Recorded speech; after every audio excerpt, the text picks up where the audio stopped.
Howdy, everybody. Welcome to Liberty Libations number 175. You hear the top popping. My bad. Pop topping.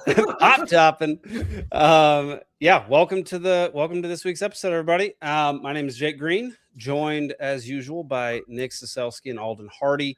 I believe Zane Placie will be joining us a little bit later in the show. Is there another Zane on this show?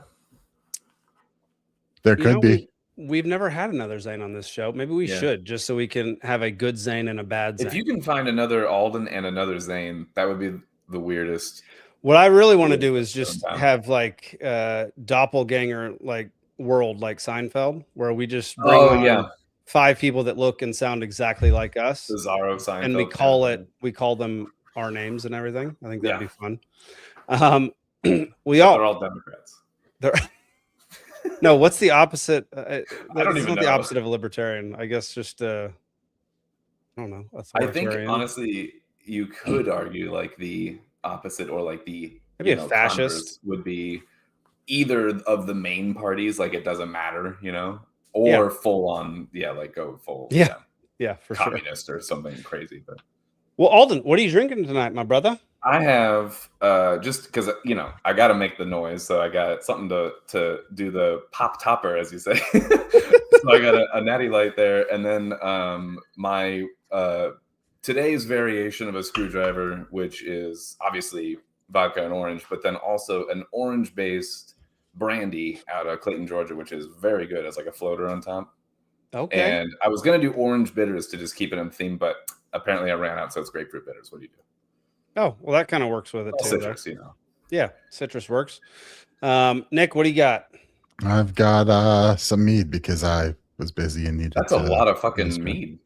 There's still some left in the bottle. That's a man's pour of mead, man. That's like Thor's serving of mead. Yeah. All right. I've got I needed to get through the week. On the end of my 4 Roses bourbon.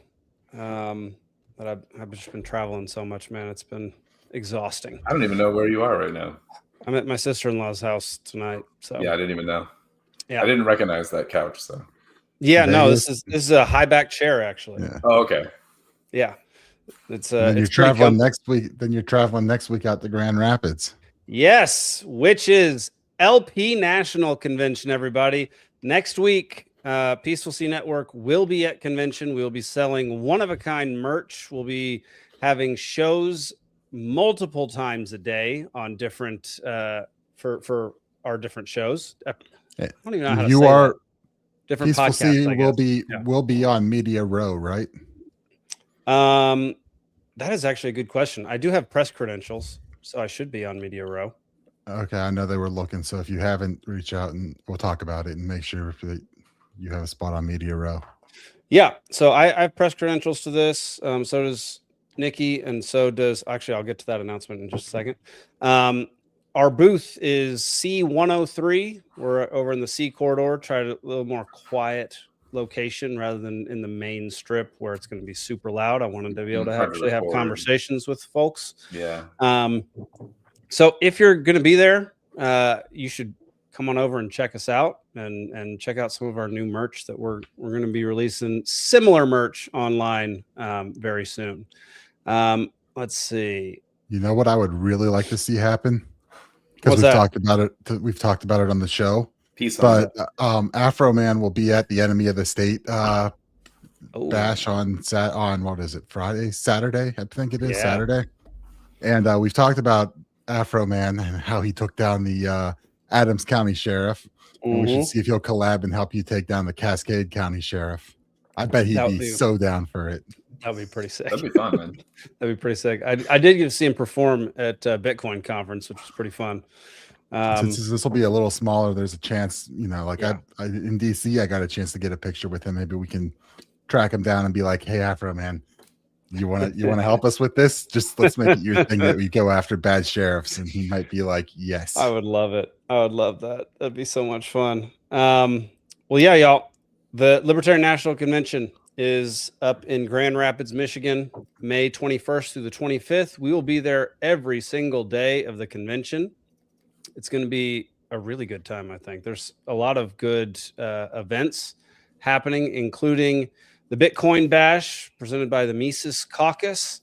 And again, Bitcoin Council or something also. Yeah, that as well. We also have Rage Against the War Machine rally on Sunday of the conference, and then the event that Nick was just talking about, Enemies of the State. That's on, I believe, Saturday night. Saturday night at the DeVos Center. Every time you say Rage Against the War Machine, Bulls on Parade plays in my brain. That's what it's supposed to do. Yeah. I mean, that makes sense. That's kind of the idea, I guess. I've been like headbanging to it because it's literally playing in my brain. I would just love to see you go off in your own little world and literally just go full on headbanger while we're just having a normal conversation. Yeah. I don't have headphones that are tight enough to like actually so I always have to, if I do it, I have to hold on to them and it looks ridiculous. Like, it just looks like you're trying to keep your brain in. Yeah, there's probably not much left of it at this point. No, not from all I think I give myself too many concussions. Like, yeah.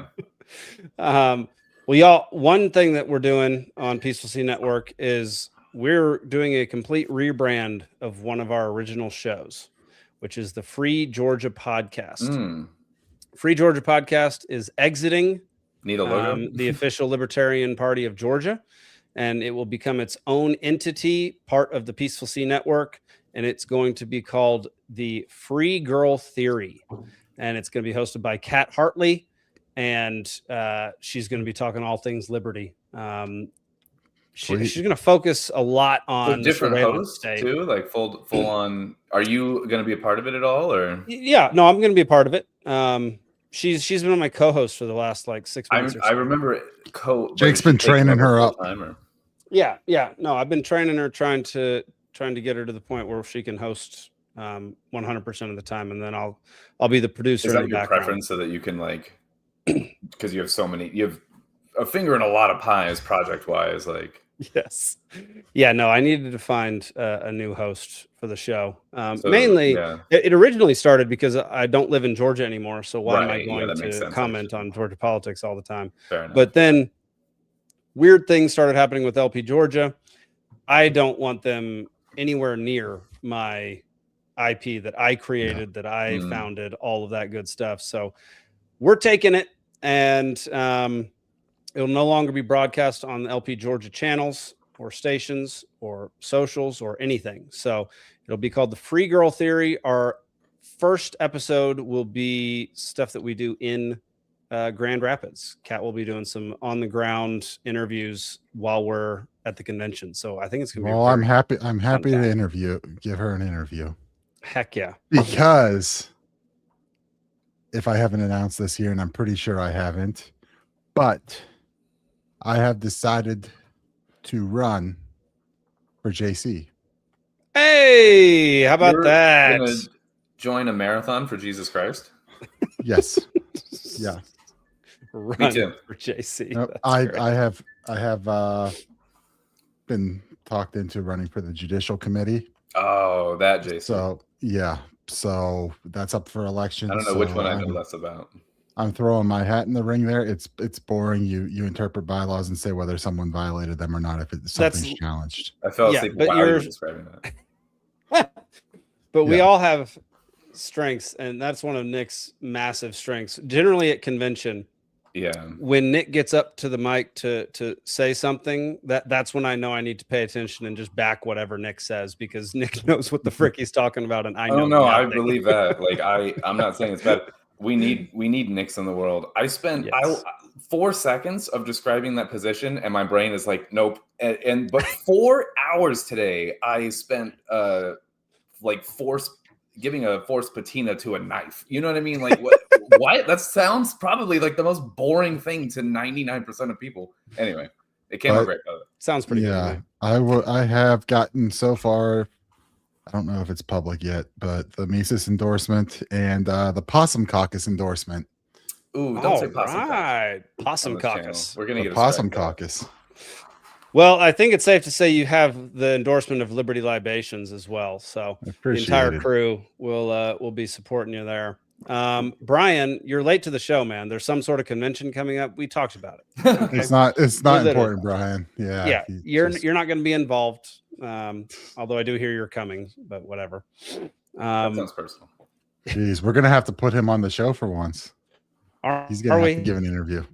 Are we? Maybe. Do we have to do that? I don't know. I told him I vibe coded an app that replaces what he does. So I did.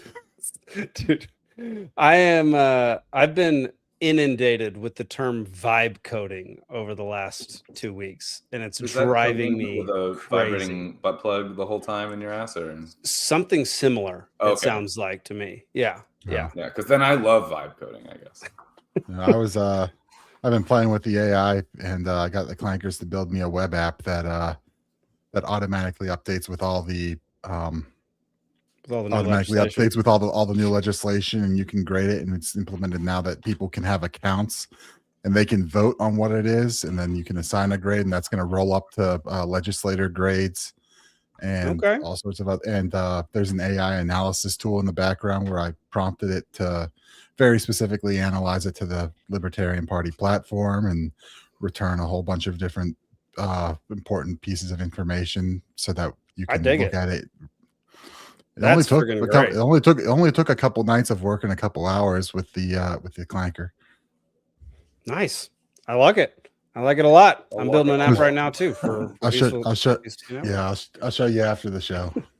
That sounds communist. All right, y'all. Before we launch into our first topic, make sure you go over to peacefulsea.network. Check out everything that we're doing over there. We got a bunch of shows, a bunch of movies. We got the Hodler Media Club that you can join.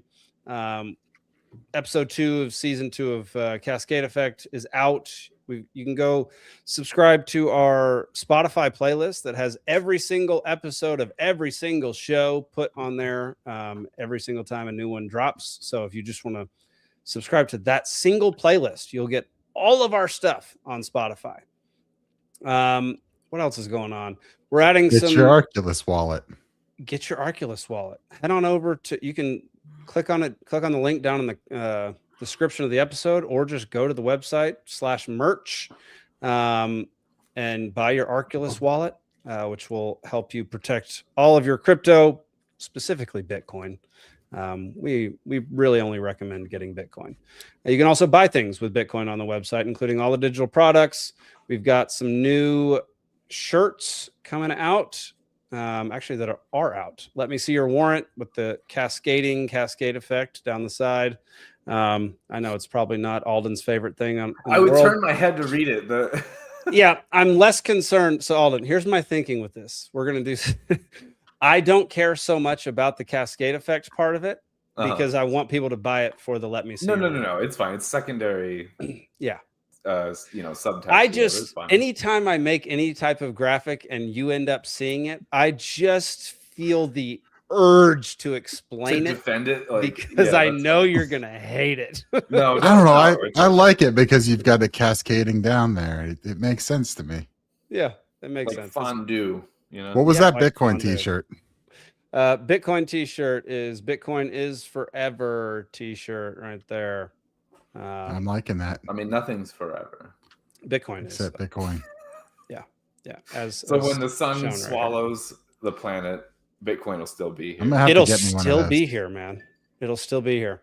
Also, so we'll be selling the Cascade Effect shirts at the convention. We'll be selling. I have new drink whiskey spread misinformation shirts, and there'll be more added to this website here soon, which I'm pretty stoked about.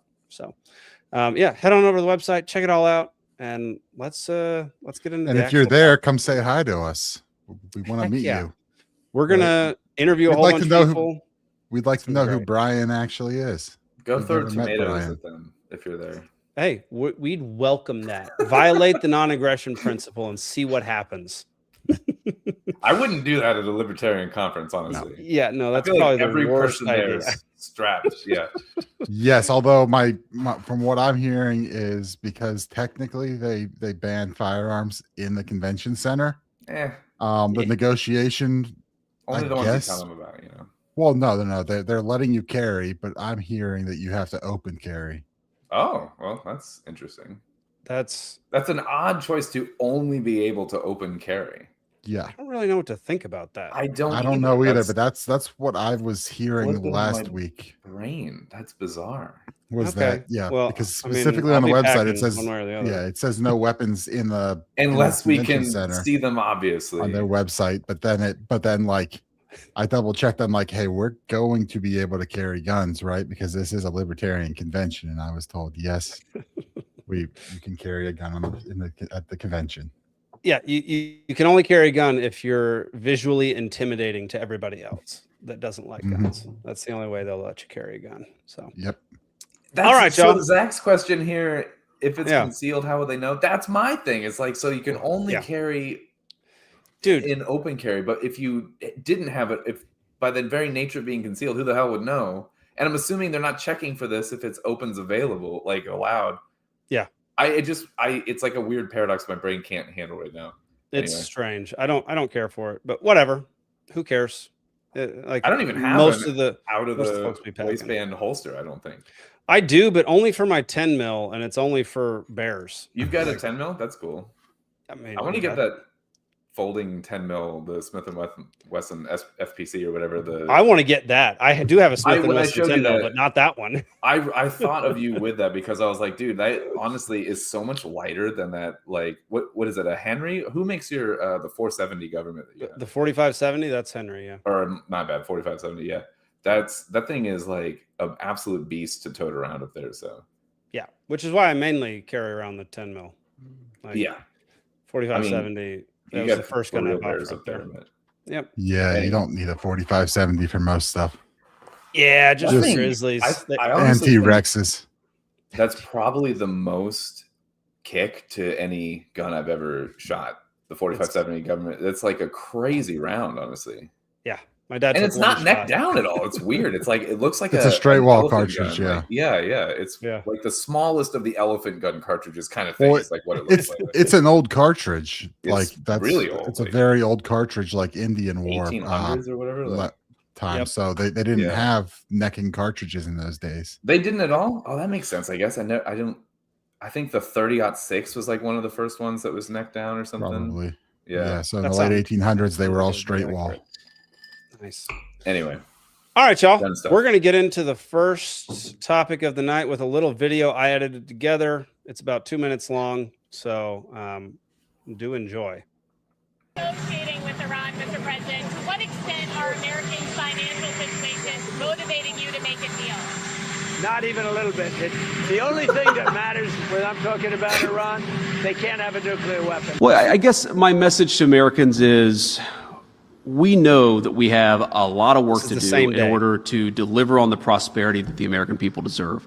The president is hyper aware of this. I'm hyper aware of this. We talk about it all the time. Not even a little bit. We know that the American people inherited a very bad inflation crisis. Yes, the inflation number last month was not great, but take it back to the May of 2023 in the Biden administration, or take it back to even further. We're not seeing anything like what we saw under the Biden administration, and that's a problem in and of itself. Because what it means is that a lot of Americans saw their wages eaten away under the Biden administration. They saw the values of their paycheck eaten away during the Biden administration. And one of the things we were elected to do, of course, was to fix that problem. And I promise you the president is laser focused every day on fixing that problem. I don't think about Americans' financial situation. I don't think about anybody. I think about one thing.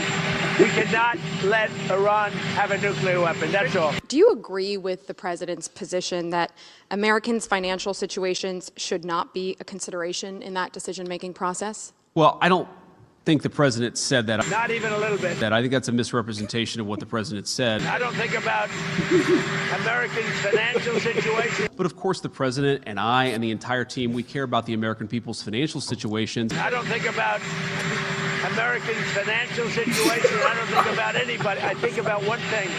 We cannot let Iran have a nuclear weapon. That's all. The contrast here. That's the only thing that motivates.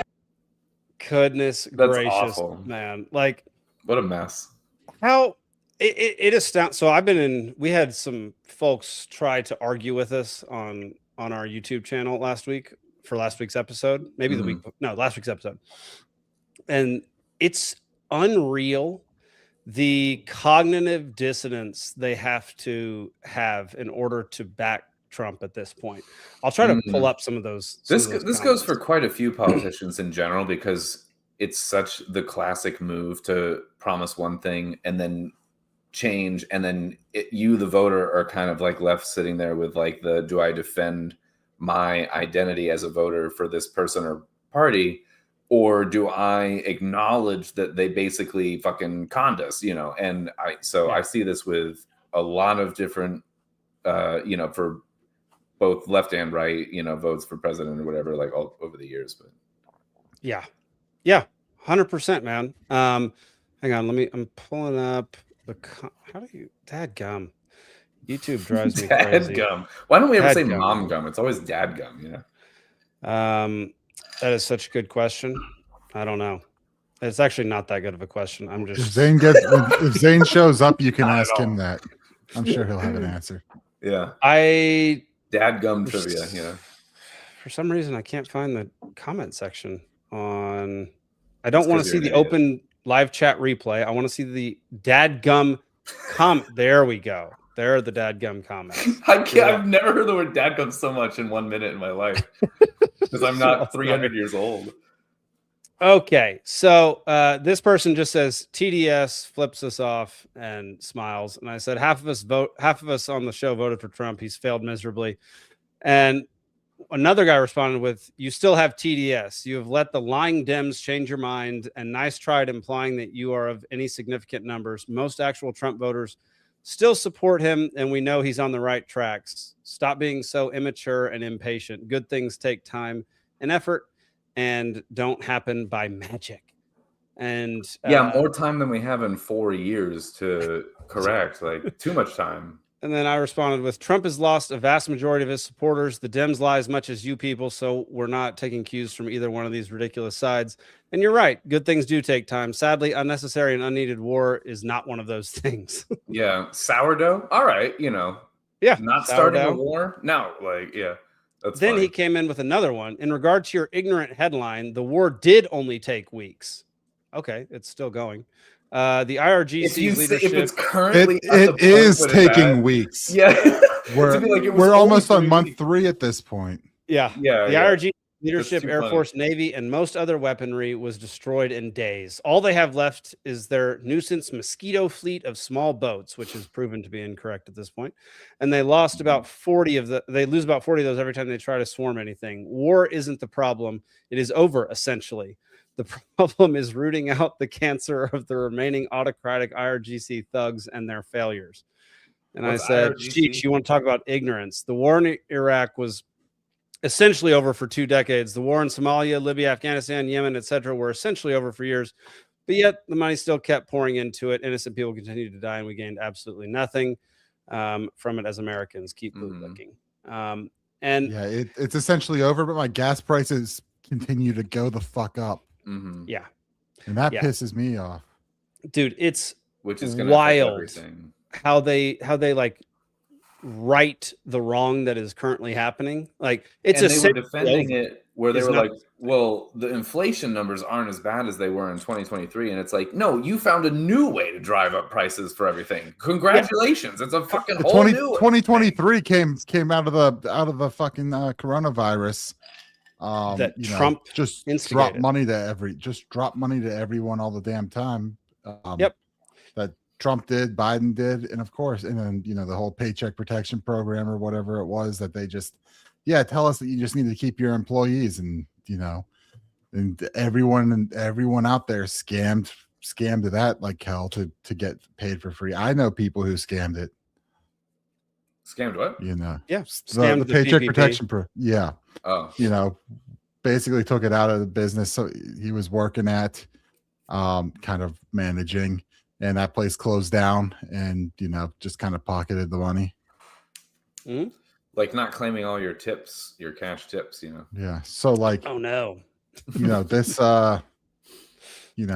that's why it's out there. And then that's not even mentioning like, all the money that was created to keep Walmart, just pay off Walmart, pay off these other massive companies. I mean, it's absolutely absurd what went on there.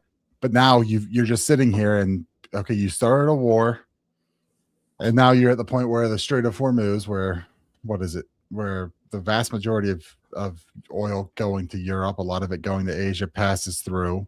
You can't get ships through there where it's disrupting the global oil supply, and I'm paying $5 a gallon when it was like $3 whenever he took office. This is absolutely absurd for something that didn't have to happen. There was absolutely no reason. Iran didn't have a nuclear weapon under the JCPOA, the Obama deal.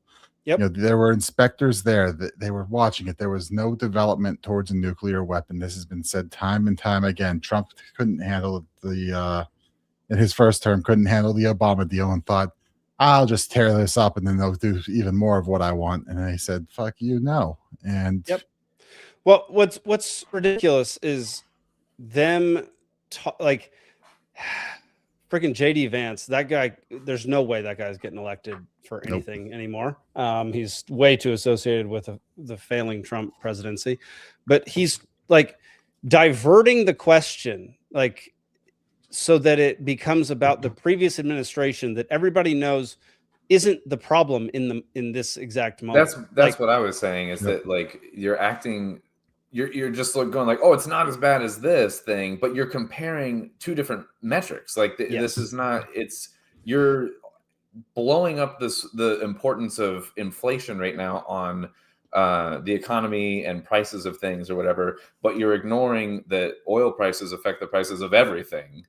And I mean, it's this is the same thing we've had since fucking forever in modern politics, where it's like someone gets in on the left and they fuck things up one way, and then everyone gets tired of that, and then they vote for someone on the right, and then they fuck things up another goddamn way, and then you just go bing, bang, bing, bang, and we just get fucked in the ass, fucked in the mouth, fucked in the ass, fucked in the mouth, until we're just, I don't know. You get sore in the mouth, and then you vote for the ass. I don't know. And that's where we're at right now. And to point that out, I mean, even in his framing, right? I mean, he's saying, oh, it's bad. It's not as bad as this, but bad is still bad, right? I mean, that's very simple. You're not even trying to spin, hey, this is okay because it's going to turn out in the long run. You're just like, well, it's less bad than that. But, I think, I've been sick of it. That's why I'm a libertarian and in the Libertarian Party. I think that's why we all are, right? Well, those of us who are because we are. I'm even more sick of this and that, but about just identifying as a libertarian. I'm sort of I'm there right now, but I'm always just checking myself with the concept of is the Libertarian Party where I should be, and just so that I don't do the thing that Jake, you were talking about with the cognitive dissonance and the identity politics and defending where you are versus, changing your principle to match your vote is not how I ever want to be. And so I hold that loosely, right now I'm more aligned with the Libertarian Party than anything else currently, but I'm willing to change if the Libertarian Party just fucks up. I don't know, I'm willing to acknowledge that. Could be the case. They've done it in the past. They could do it again. Yeah. And there's forces trying to make that happen this year at convention. So come on out and help stop that. But let's not get into that right now. Yeah, no, not right now. But yeah, JD Vance is accusing the Biden administration of basically just inflation. That's what he's saying with the lower value for your hours worked. But what he's saying that at the same time as he's in the midst of a war that is causing the exact same thing. It's the same effect, a different mechanism, a different way. Yeah, different mechanism, but it's the exact same situation result. It's the general price of everything goes up a different way. That's what I'm saying. Yeah, that's what I'm saying. It's baloney. And I don't think distracting people, and also just saying that Trump is laser focused on the same day when Trump says, I don't care about Americans. Is anyone laser focused at 800 years old or whatever he is? Is Trump ever laser focused on anything? On anything? Yeah, no. For more than 5 minutes. He strikes me as a little ADHD, honestly. And I almost regret saying that just because I don't want to associate those two things necessarily. But no, he's always all over the place. I mean, even through the first term. It was the constant, commentary that whoever the last person he talked to is the opinion he holds. Yeah. Because he flip flop on something so often because it was like that's its own thing. Tell who he was talking to. That's not even just ADHD. That's not what that is. That's like that you're not able to think for yourself. That's a whole different thing. But it looks like it whenever you're here, and then maybe you have someone else who says this, and so now you're fixated on this thing, and you know, it's just another symptom of the same underlying. It doesn't necessarily have to have like it's not co-opting your opinions. It's just like you bounce from one thing to another. It just looks like you have when you're just bargain shopping and you don't have these internal principles to adhere to, and you're just this wayward fucking. You're just waiting to catch the next breeze of fucking, here's a discount over here. I'm going over there. Like, he's just like a weird soulless salesman at his heart. And he's willing to just do whatever will make him, you know, appear more popular or get what he wants or whatever. And now that he's in his second term, I don't think he gives a fuck. And that was what I was afraid of him going into the second term. What, you got some headphone trouble going on over there? Dude, it's ridiculous. Anyway, I've never voted for him, and I could never pull the trigger on that because I just don't trust him. And I feel like I'm seeing so much of that lately with him just being just such an ass. But yeah. And I'm one that I can say his first term I don't think was all that damaging. By and large, I agree. He's not my favorite person or anything. I'm not trying to, you know, attack or defend him. I'm just looking at the numbers and like we didn't have a war. Okay, cool. We didn't have $5 gas. Great, whatever. Like it was fine. It was fine. It was fine up until March of 2020. Yep. Well, okay, right, but 2020 he made by and large for his and then you get into warp speed shit and whatever, sure. And even a whole lot of that could be, you know, had he made the right moves coming back in, a lot of that could have been, you know, alleviated in my mind. I could have been okay, well, he learned from it, which you know is a sign of maturity and growth where okay, you come in, you prosecute Fauci, you release the Epstein files, you do what you said you were going to do. If you did that, I think everyone forgives what happened. But he, instead of like trying to ameliorate that, he like exacerbated everything and doubled down and just went full. It's like we saw at the end of his first term, the like, ooh, this can go awry. And then that was like, that should have been the sign. And then he's just been really going crazy since then. And he, like in his first month, he did the whole tariff thing this time. And then he's like trying to go to war and shit. I don't know, man. He's really showing his colors like at this point. But he's doing the opposite of MAGA and America First. Like he's doing the exact opposite of what he ran on at this point in time. I think he's done like 2 or 3 things that he really campaigned on, which is secure the border, which he has done. Fair enough. He released Ross Ulbricht. That's what I was going to say was Ross. And then they have been somewhat crypto friendly. They didn't go into Bitcoin as much as they should have, but they're somewhat crypto friendly. So there's that as well. But other than that, it's not a lot of things. Tell me something he's done.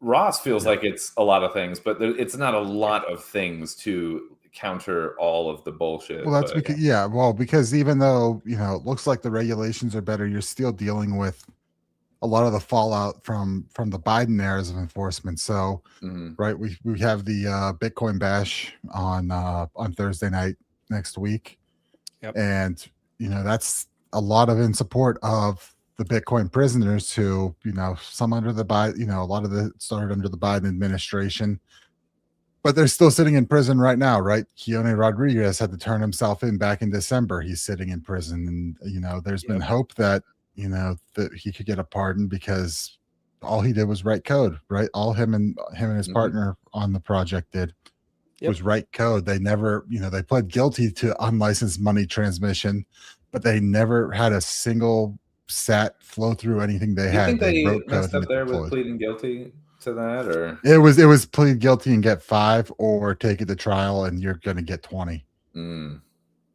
That's what that situation was. Yeah, but so we're digressing quite a bit at this point. So right, I'm saying you're saying, you know, Bitcoin friendly, somewhat, yes, as far as regulation and pushing it, but there's still people affected by it that need out of prison.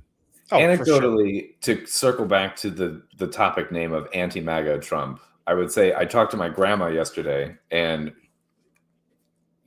you don't know, I know. For my grandma to say this is like earth-shattering, and she was like, "I'm disgusted with what Trump is doing right now," and I'm like, "Holy shit! This is someone who just bleeds red." You know what I mean? Just like, and has been just up Trump's ass for a long time, and interesting at this point in her life, she's able to see it more. And I even asked her, I was like, because based on some of the parallels of this war and whatever, and the tensions in the Middle East and oil prices and stuff. And so I was asking her like how she felt going back to Bush, like the, Bush Jr. days.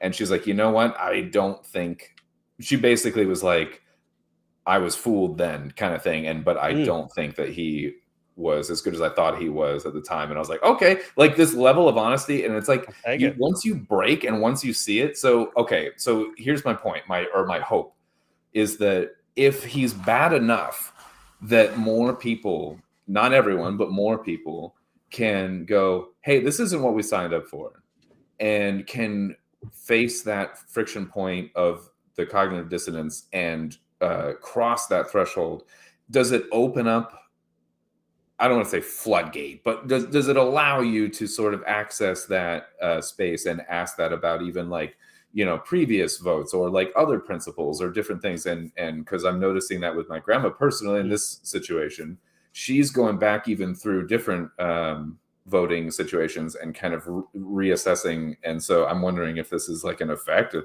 maybe they've like stretched it too far and kind of abused this trust with their voting, with their voters or whatever. And is this going to create an effect, or is it just Trump and not the party, and will it survive? And I don't know. It's a good question, because like the Republican Party, especially the establishment, had distanced themselves pretty far from Trump for a while. A lot of them have obviously joined back up with him. A lot of the never Trumpers. They've fluctuated on that so much. They were like, at first they were like, he's not a real Republican. And then they were like defending him, and like only Mitt Romney was like, he's not a real Republican, or some whatever that was going on. It was like two people that were talking about him for a weird period that where everyone was just sucking his dick. And then now we're back on the, we don't know if he's a real Republican. He's such a wild card. But I don't know why we're I think establishment Republicans love him now because he's all about Israel. Well, that's the thing, right? Is that everyone he's surrounded himself, the Marco Rubios, the Lindsey Graham, who threw him under the bus on January 6th, is now his best friend, and he's out there endorsing him and going after Thomas Massey, whose primary is on Tuesday. See, but like what happened between that to change? Like, why is he's so fickle? Was some behind the scenes deal made, or like what the fuck? Yeah, I don't even know if it's behind the scenes beyond Miriam Adelson giving him hundreds of millions of dollars for his election campaign, and Lindsey Graham running to Israel. Is this an AIPAC thing, or what is that? Like? Yes. Okay. Yeah. She's the wife. I just assumed AIPAC. She's the wife of Sheldon Adelson, who was a casino magnate before he croaked a couple years ago, and she was born. She ruined the Dallas Israel. Mavericks. Yeah, she was born in British Mandate Palestine. Israel didn't exist yet. And what year? Then she bought Israel start 48. Okay. And then you had then she got the Dallas Mavericks, and Cuban thought he was getting a good deal there, and she was just fire selling everything and trying to. She took a guy who could have been one of the greatest of all time, Luka Doncic, and used him as a pawn in trying to get gambling legalized in Texas. This is like the plot of Ozark. Yes, she told I don't remember, it was some government organization, I don't know, entity, basically like I'm going to trade the best player in Texas if you don't make gambling legal. Interesting. She did it. But he was our franchise player. I miss him. This feels like the skills of a blackmailer. You know what I mean? Like holding something over, or like a just businessman to the level of not. I don't know. This doesn't feel like politics. This feels like something else. Yeah, I don't know what it is, man. But it's pretty beyond bizarre. politics, right? It's a certain group's deeply held convictions that they need to be in control of the land that Israel occupies now, and so beyond Argentina, those borders, right? Beyond USA. those borders, from the Nile to the Euphrates. I mean, that's what the patches they're wearing are. Yep. All right, we're gonna watch another video. This is, you'll see. How many more days, weeks, months, years are we going to be at war with Iran? Well, as we sit here today, we are in a ceasefire, and the way ahead will be determined by our policymakers. Well, currently, we are still spending $1 billion a day on this war with Iran. And I can tell you from my New York constituents, they're furious about it because $1 billion a day could be lowering their housing costs, lowering their food costs, lowering their healthcare costs, lowering the cost of everyday expenses that continue to go up because of the war in Iran. With the price of gas as high as it is, the price of diesel as high as it is, it means everything that they have to buy for their families is more expensive.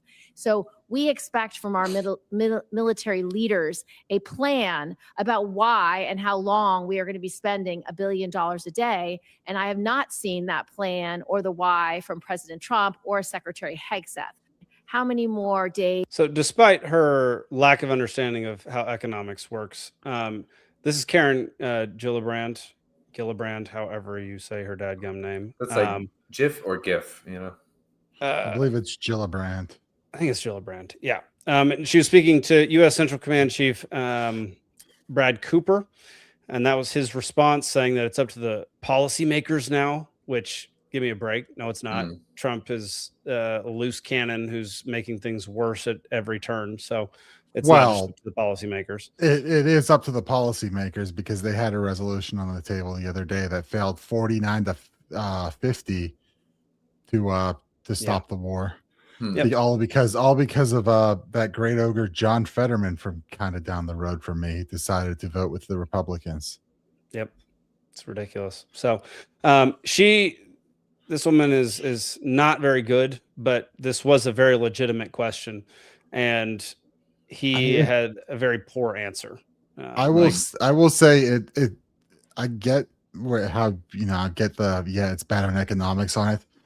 But I think that's a minor point compared to the overall point. Yeah, it's not the fact that the war is happening, that we're spending $1 billion a day that it's going up. It's the fact that the monetary system, the way it works, and that's all debt that gets dumped into the system. That gets dumped into the system and creates additional demand, and that drives prices up, and you're reducing supply through because plastics are fucking everywhere and they require petroleum and the Strait of Hormuz. So she's getting at the right thing, even though she's kind of phrasing it economically incorrect. I'm willing to give her that much. Yeah, that's kind of what I was saying. I'm always willing to give someone a little counter for, economic knowledge wiggle room because I hope people give me that grace sometimes. That's fair. So estimated costs since the first strikes began is $79 billion. Let's be honest, it's always way more than what the estimated costs are. Yeah. And this is just the financial costs. This doesn't include that's just like very direct.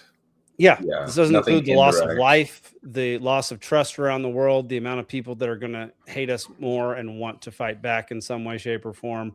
It doesn't include those are I was even just thinking of other indirect financial costs, but those are also things to consider as far as outcomes that consequences of this. That's interesting. Yeah, but fear not, everybody, because we have somebody who has the solution to all of this, Captain Planet. And here he is speaking, I think like -5 years ago. Think of it. We've spent $8 trillion in the Middle East, and we're not fixing our roads in this country. How stupid is it? And we're not fixing our highways, our tunnels, our bridges, our hospitals, even our schools, even. It's crazy. Think of it. We've spent $8 trillion. It's Trump giving himself the solution in the past. Yeah. Just don't go spend money in the Middle East. Like, what the frick are we doing over there, man? It's don't believe this guy. It's wild. Serving his Israeli masters. Yeah, I've got one more, and I find this one just the amount of hypocrisy is pretty astounding. But here we go. We pulled it off without firing a missile. We got 97% of their enriched uranium out. They were able to maintain a modest civilian nuclear program for energy. And so you think it was working? Well, it's not only did I think it was working, even Israeli intelligence thought it was working. Even our intelligence services thought it was working. So there's no dispute that it worked, and we didn't have to kill a whole bunch of people or shut down the Strait of Hormuz. Now, well, there was some dispute that it didn't work. Well, our present president believed that it didn't work, which is why he pulled out of it. It's not clear that he didn't believe that it didn't work. He just said it didn't work. Worst deal of all time. Yeah, because I did it, which is fine. That seems to be a pattern. But there was no serious independent folks who would say that it didn't work with respect to the nuclear program. Now, if your agenda was to bring about regime change in Iran, well, that wasn't the goal of the agreement. If your goal was to dismantle the Iranian military so that it couldn't cause any other problems in the region, then it didn't do that, but that wasn't the goal. So this is Obama talking about his deal with Iran that Trump tore up, which we talked about a little bit earlier. And he's correct. Like, what he had put in was working. They hadn't enriched their uranium to a point where they could achieve nuclear capabilities as far as weapons go. And we had inspectors there, and they were keeping an eye on things, and there was no indication that they had developed further than what they were supposed to. I do find it interesting when presidents criticize each other, because they've all been war criminals for forever. I mean, Obama increased the drone strikes on people by 20 times or something like that. Yeah, murdered U.S. citizens with drones. U.S. citizens and children, and so he's not started any a war better in than Yemen. Trump. Yeah, started a war in Yemen. Yeah, he's not any better than Trump, and domestic, but he is correct in this regard, which is hilarious to me. Yeah, he can. I mean, anyone can be right about one thing, but yeah, right. But you're at least the truth in this case behooves him, and it's in his interest to tell the truth on this one. And the truth is the deal. Yeah, like he said, the deal wasn't meant to overthrow Iran. It wasn't meant for this. It was meant to keep a nuke out of the hands of Iran. Yeah. And when Trump all indications, that's the most important thing. That there's a weird irony there that it was already fine. Sorry, go ahead, Nick. Yeah, I mean, as long you had the inspectors, we know what facilities they're enriching at. We know what facilities are doing the nuclear. They're not hiding anything. I mean, we've got the most advanced spy satellites watching that country like a hawk. Yeah. So if they tried to, they're not enriching in secret. We know where it is. We know what it is. We know the inspectors are there. You're not going to hide a bunch of they're up to what, 60. You're not going to hide 99% enriched uranium somewhere and make that impossible. And I mean, this was also, as the Iranian nuclear program still came under attack, cyber attacks and everything, and Israeli assassinations of scientists there, whatever. And none of that was stopping the deal. It all came down to this, right? And I mean, I would guess the biggest failure on this is the fact that he cut this deal with with Iran, and that pissed the Saudis off. And so, and this is the quotes used by what Scott Horton always says that came from the Obama administration.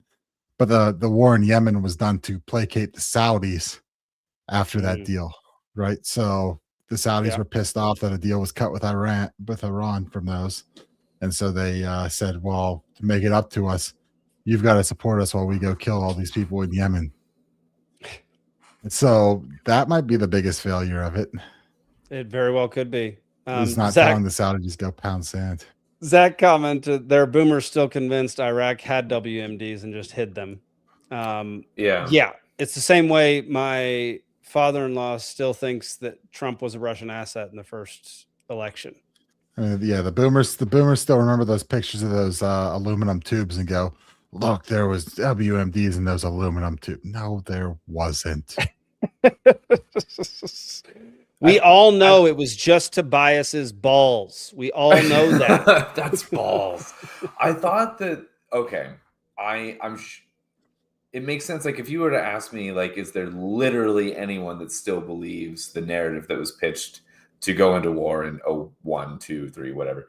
Yeah. I guess I would say sure, but like but how many? And I in my mind, I'm like, oh, I thought collectively we were pretty much accepting that that was bogus. I thought. And I don't know where you guys are at with this. I thought it was like the vast majority believed like, we were fucking lied to with that. Yeah. But maybe that's just my bias because like I've known that since I was I agree with kid, you. But that was my assumption at this point. I had no idea people still thought there were WMDs in Iraq. For real thought that was just pretty much. I was like so convinced, almost like the government was like, "Whoops," and came out and anecdotally, we got one at least. Yeah, we got one. Let's do a tally. Yeah, let's start a tally. But I legitimately don't. In my mind, I don't want to like believe that there's that many people that would still believe that, because that genuinely I feel like is holding on to a farce at this point, where I feel like we've all but admitted that, even as a government, like that we're like, that was bad intel and we acted on it and we shouldn't have, even though it was intentionally bad intel, and there was people that were saying that's not true, and those people were silenced at that fucking time, and they fucking strong-armed Colin Powell to get up there and say it and whatever. Anyway, whatever. And that was by the way, he said it was his biggest regret in his life, which is interesting. But yeah, he did say that. He did say that. But whatever. Anyway, I didn't realize how. I mean, there's 7-8 billion people in the world. There's going to be a large number of people, not percentage, a large number of people who are incapable of letting things go or admitting they were wrong. And so, or admitting someone else was wrong. Or admitting somebody else. Because you could pass the buck along, at least psychologically here. But even psychologically, like if you make a whole bunch of who you are as that person who backed that person, then you're going to lose part of yourself if you admit you were wrong, and you're gonna have massive shame, and some people just can't handle that. So I'm not so much like, I don't give unless you trick yourself and start identifying as the person who like feed your ego and be like, I'm the person who is okay with fucking changing and like can call out things as they're wrong or whatever. Like, it's a weird trick of that could work. That could work, but I mean, the point is, I'm not concerned at all with people who still think there were WMDs in Iraq. Like your points are noted and stupid, and I'm not going to listen to you.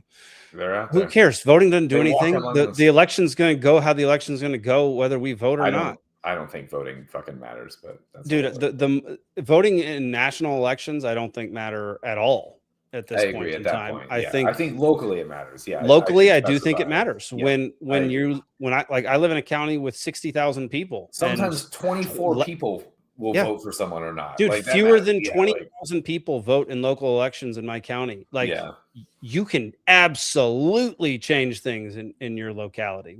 There's less. It feels like there's less control over, the soil and water district or whatever of your area, like, or these different positions.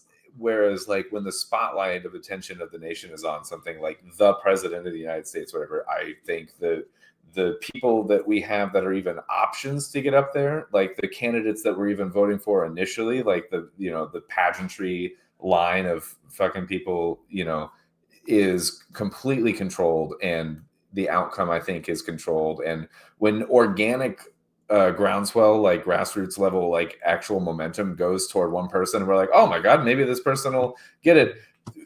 Then they like give that person the boot anyway. Like this is like a Bernie Sanders kind of a situation where he was like actually getting some momentum, and they were like, you know what? It's Hillary. Never mind. Like, get out. Yeah, just put the fucking old show pony in or whatever that's gonna fucking just suck Israel's dick or whatever's going on. Like, anyway, I at that level, yeah, I have zero faith at that level, at the presidential level. Yeah, for sure. All right, y'all. Beer. Oh, is it trivia time? Are we doing? It's trivia time anyway, so go get yourself a beer. Trivia time.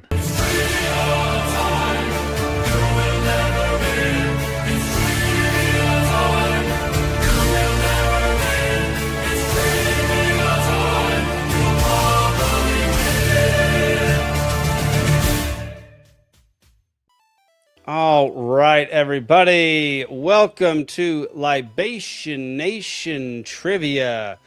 I'm your host this week, Jake Green. Zane is not around tonight. He might show up here in the next few minutes. We'll see, but I have a feeling, I don't think he saw my Discord message this late in the day. So it'll probably be Alden versus Nick versus the audience. Although Zane does show up before the end of the second round, there's a good chance he might win. Yeah, that is very true. The topics are this day in history, English settlers, and gimme space. Gimme space. And once again, I have yet to change anything. Get on that. Let's see. Round three rounds, 8, 6, and 4 questions, 1, 2, and 3 points each. Every contestant answers questions with a whiteboard, a piece of paper. The audience answers as a collective. Their first answer is their answer. The winner is no longer a loser. Well, before we actually launch into it, I'm going to put a poll out there, which is the poll is as Liberty Libations grows, we will be adapting the show a little bit. I put this in our Discord, but for those watching live, you get a vote as well. Would you rather us make trivia be a standalone episode? So it'll be 30 to 45 minute episode on a different night than Liberty Libations. Would you rather trivia be held post show at 10 p.m. Eastern? So it'd be a different show, but it would be directly after the current Libations. Would you rather Liberty Libations be moved to 7 p.m. and trivia held afterwards? Or would you rather smarter people play trivia on this show than us? Good question. Yeah. Can I reveal my vote? No, don't reveal any votes. This is no anonymous voting. Or would you rather scrap trivia altogether and not play anymore? I was going to advocate for the position that I like the best. Yeah, I know. You don't get to advocate for anything. This is not a democracy. Yeah, this is not a democracy. I'm going to take these under advisement. Look, I think that we've been looking for a post show for a while. We've talked about it before, and it'd make a great post show. Some quack said, if you vote for number 4, I will find you. I already don't remember what number 4 was. Number 4 was scrap trivia altogether. Oh, okay. Yeah. So get your votes in. I thought so, but and we'll consider it over the next few weeks. We're transitioning the show into more evergreen topics. We're going to tackle pine trees. Apparently, we'll tie evergreen topics into current situations and current topics, but it's going to be more ideas focused rather than specific event focused. I would do better if it is. Here are the things I'm terrible at: current events, trivia. That's what this is. Trivia, which this is, and being anything fucking live, which this is. This is literally. I don't even know why I'm still here. This is the worst 3 things for me on earth. But you're here and you're killing it. Other than trivia, I've won trivia like 3 times. Woo! Yeah. No. I didn't say you were killing trivia. Oh, okay. Yeah. We all know I'm still. You're doing great on the show. All right. Question number 1. On this day in 1804, which famous duo began their journey west? Some quack says we need Alden for culinary expertise. That is correct. I can help with And that. conspiracy expertise. And I think I conspiracy. just made the best smoked pork butt I've ever made the other day. So it was Nice. very good. I used the peach wood from my peach tree out there Oh, that I had yes, curing over please. the winter, but it was delicious. Oh my god. All right, let me see your answers. Lewis and Clark. Lewis and Clark. Yeah. Audience says Lewis and Clark. I thought Everyone gets it. maybe Simon and Garfunkel or Lewis and Clark. I went with Lewis and Clark. Except Zane. Zane is still at 0. So y'all are still beating Zane. Yeah, but he'll win. Lewis and Clark is the answer. Question number 2. On this day in 1607, 100 English colonists arrive in America along the east bank of what river, creating the first permanent English settlement? We did have one other answer for Lewis and Clark, and it was Ben and Jerry. And that is incorrect. We're looking for the river name. The river name. I could give you a hint, but I'm not gonna. On this day in 1607, actually, I will give you a hint. Oh, no, can't, because Alden's headphones are off. Give me the hint. I'm pretty sure I know what settlement this is. I just don't know. On this day in 1607, 100 English colonists arrive in America along the east bank of what river, creating the first permanent English settlement? Alden. Oh my god, I can't think of. Alden, I'm giving a hint. Just trying to give a hint. And you had your sorry, headphones what? on. Yeah, what? The hint is the colony was named after the river.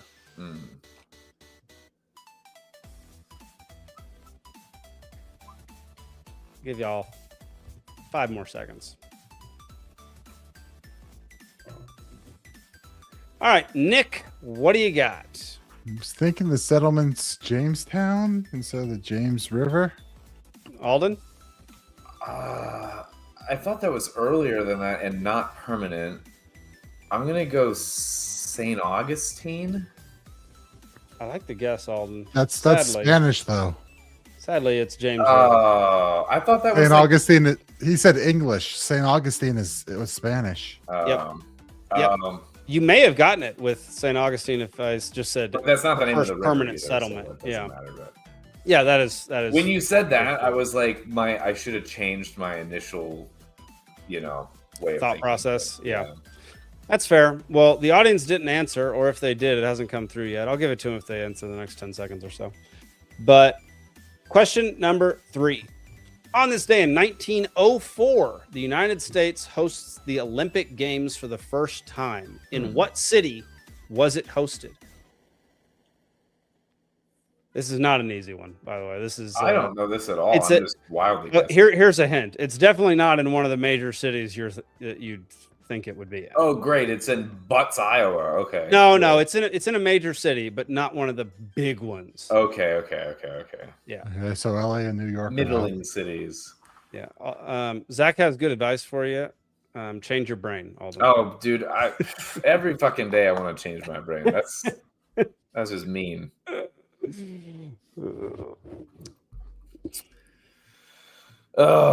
Oh, I have no idea. 1904?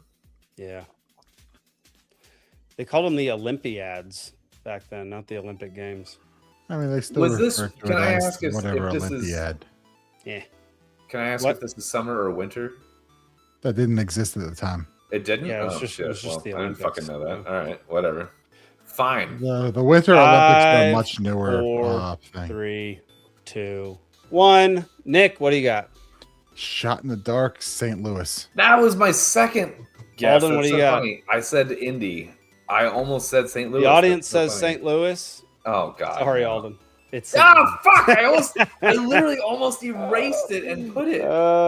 St. Louis used to be a city known for stuff besides murder. And an arch. Besides murder, yeah, you're correct. And All right. bad fucking drivers, by the fucking way. Literally the worst fucking drivers in the country. That I've ever So experienced. many potholes in that city. It's No, insane. not the roads. Only not the been there once. No, both. Only been Both. there once. I think the potholes inform the drivers that they need to be sporadic. Yeah, yeah, right. Yeah. I've only been there once, and it was for football in college. So I was on a bus anytime we weren't at the hotel. Okay. Yeah, then you wouldn't feel it as much. All right. Question number 4. On this day in 1948, what country was established? Well, shit. Okay. I'm glad I asked that earlier. I gave you an answer. I told you earlier. Yeah, thanks for the assist, Nick. I appreciate it. Yeah. Watch Alden still get it wrong. It's Denmark. I'm going to give the audience about 10 more seconds. But yeah. I have a feeling they should. I'm going to guess they're going to get it. If they were watching this episode, I mean, the answer is Israel. Nick, yeah, Alden, I know y'all got it. Audience has it as well. Fake country Israel. Yeah. Look at Zach being anti-Semitic in the comments there. I know. Gosh, what a delight. Oh wait, that's not Zane. I always just try to stress it has nothing. One has nothing to do with the other. At least. Nope. Nope. That's like you put it. I love Americans. I hate the American government. Our government. Yeah, exactly. Yep. Same concept. It doesn't make me anti-people or religion or whatever. For fun, could you put a 0 in the Zane box, please? I had one in there. I just accidentally. There we go. That looks so good. It does. Wait. See how long it lasts. There we go. That's better. Yeah. That's the tardiness hole that he has to dig out of. All right. Question number 5. On this day in 1955, a mutual defense organization was formed that put the Soviets in command of the armed forces of the other member states. What was this pact called? Are you kidding me? No, this is a very famous pact. You would. Oh, god damn it! I don't know, man. Jesus Christ. On this day in 1955, a mutual defense organization was formed that put the Soviets in command of the armed forces of the other member states. What was this pact called? I think I'm good. Or at least I'm happy with my answer. Alden, I'll give you a hint. It's named after something. Oh, is it really? The Whopper, the BK Whopper. You want to tell them if it's named after a place or not? Oh, anti-NATO pact. I have no idea, dude. I mean, I like the answer. Nick, what do you got? The Warsaw Pact. Yep. It is the Warsaw Pact. Everyone knows that. That's so obvious. It's so easy. I didn't say everyone knows it. I just said it's a famous pact. Yeah. All right. Question number 6. On this day in 1973, what was the name of the first space station launched by the USA? Like, other than just ISS? Yeah, it was before ISS. Pre-ISS? Yeah, it was pre-ISS. I'm going to kill myself.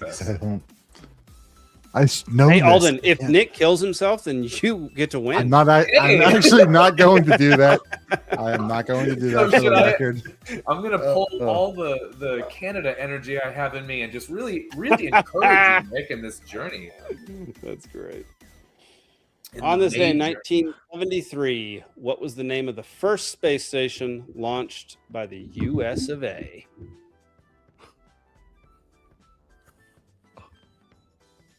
Alden, you got an answer? The fucking Space Club. That's Nick, you got an answer? What it is. I think it's Space Lab or something like that, but Radio I Lab. can't remember. Audience says Skylab, and it Skylab. That's Skylab. what it is. I'm so pissed because I thought I was right. What are you doing? I was slipping my mind for some reason. Remember when Chiquita Banana almost lost all of its trees because they cloned every single tree they had from one plant, and it was susceptible to a fungus, and we almost didn't have bananas in the world. Remember that? That'd be okay with me. For some reason, that's trivia that I know. I don't know. I can't stand the taste of bananas, so whatever. Question number 7. On this day in 1998, what legendary crooner died of a heart attack at age 82? If you don't know what a crooner is, it's a singer of popular songs. What? 1998. Taylor Swift. What legendary crooner died of a heart attack at 82? What genre? He sings popular songs. So, I mean, I guess it's not like today's pop music. It's actually good music. But I don't know.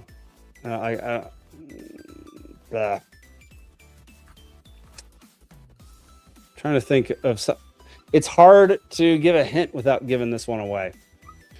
Okay, I'll give a hint. He also appeared in like 50 movies.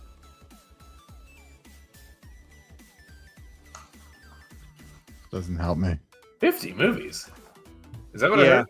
50 movies? I think it was actually like 68. But Jesus Christ. That's almost 69.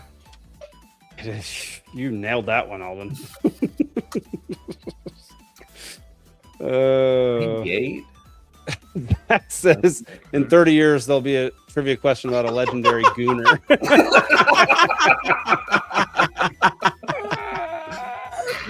Oh no! All right, Nick, what do you got? I think it's wrong because I think he died in the mid 2000s, but I'm saying Johnny Cash. Johnny Cash. Alden, what do you got? Would that be considered a crooner? See, I guess by your definition, he's saying popular songs, so it's fucking anybody. I don't know, man. Frank Sinatra, I have no fucking idea. The audience guesses Bing Crosby. The answer is Frank Sinatra. Oh my God! Okay.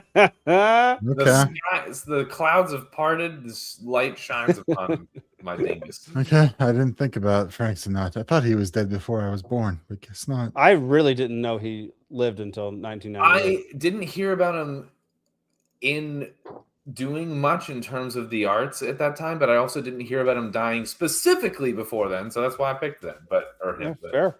They were. Final question of round one. On this day in 1998, what two-part series finale aired to 76.3 million viewers, pricing commercial spots at $2 million for a 30-second commercial? 98. On this day in 1998, what two-part series finale aired to 76.3 million viewers, pricing commercial spots at $2 million for 30 seconds? What the fuck was popular when I was 8 fucking years old? Series finale. Not end of the show. 98. How long running? Alden, if you don't get this based on this information alone, I might kick you in the nuts. I didn't watch much TV when I was 8. You're going to get kicked in the nuts then. Yeah, you don't. I didn't watch this until way later, but now it's on repeat. Two-part. Oh my God.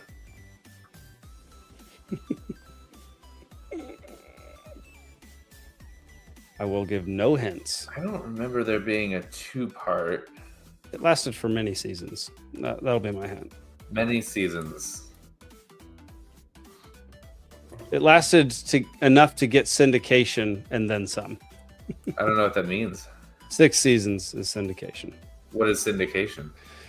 It's a whole thing in their contract. It's hard. It's a lot to go into. Is that from a movie, The Syndicate? It sounds like a The Syndicate. I think that's from Mission Impossible. See, okay, yeah, okay. I feel like evil spiring. That's what came to my mind. Yeah, no, syndication is a good thing in the TV world. Okay. I just have been watching too many spy movies. All right. Nick, what do you got? Seinfeld? Alden, what do you got? Fuck. I was between that and Everybody Loves Raymond, and now I feel... Audience says Seinfeld. God damn it. Seinfeld. The largest show in the world. It was 2 parts, the ending? Yep. I don't remember that. Yeah. Motherfucker. That's 2 times now. I should have gone with my second answer. Well, guess what? Zane got a negative point for that one somehow. So I feel better. Round number 2. After round 1, covered. hang on. After round 1, Zane has negative 12. Alden has 3.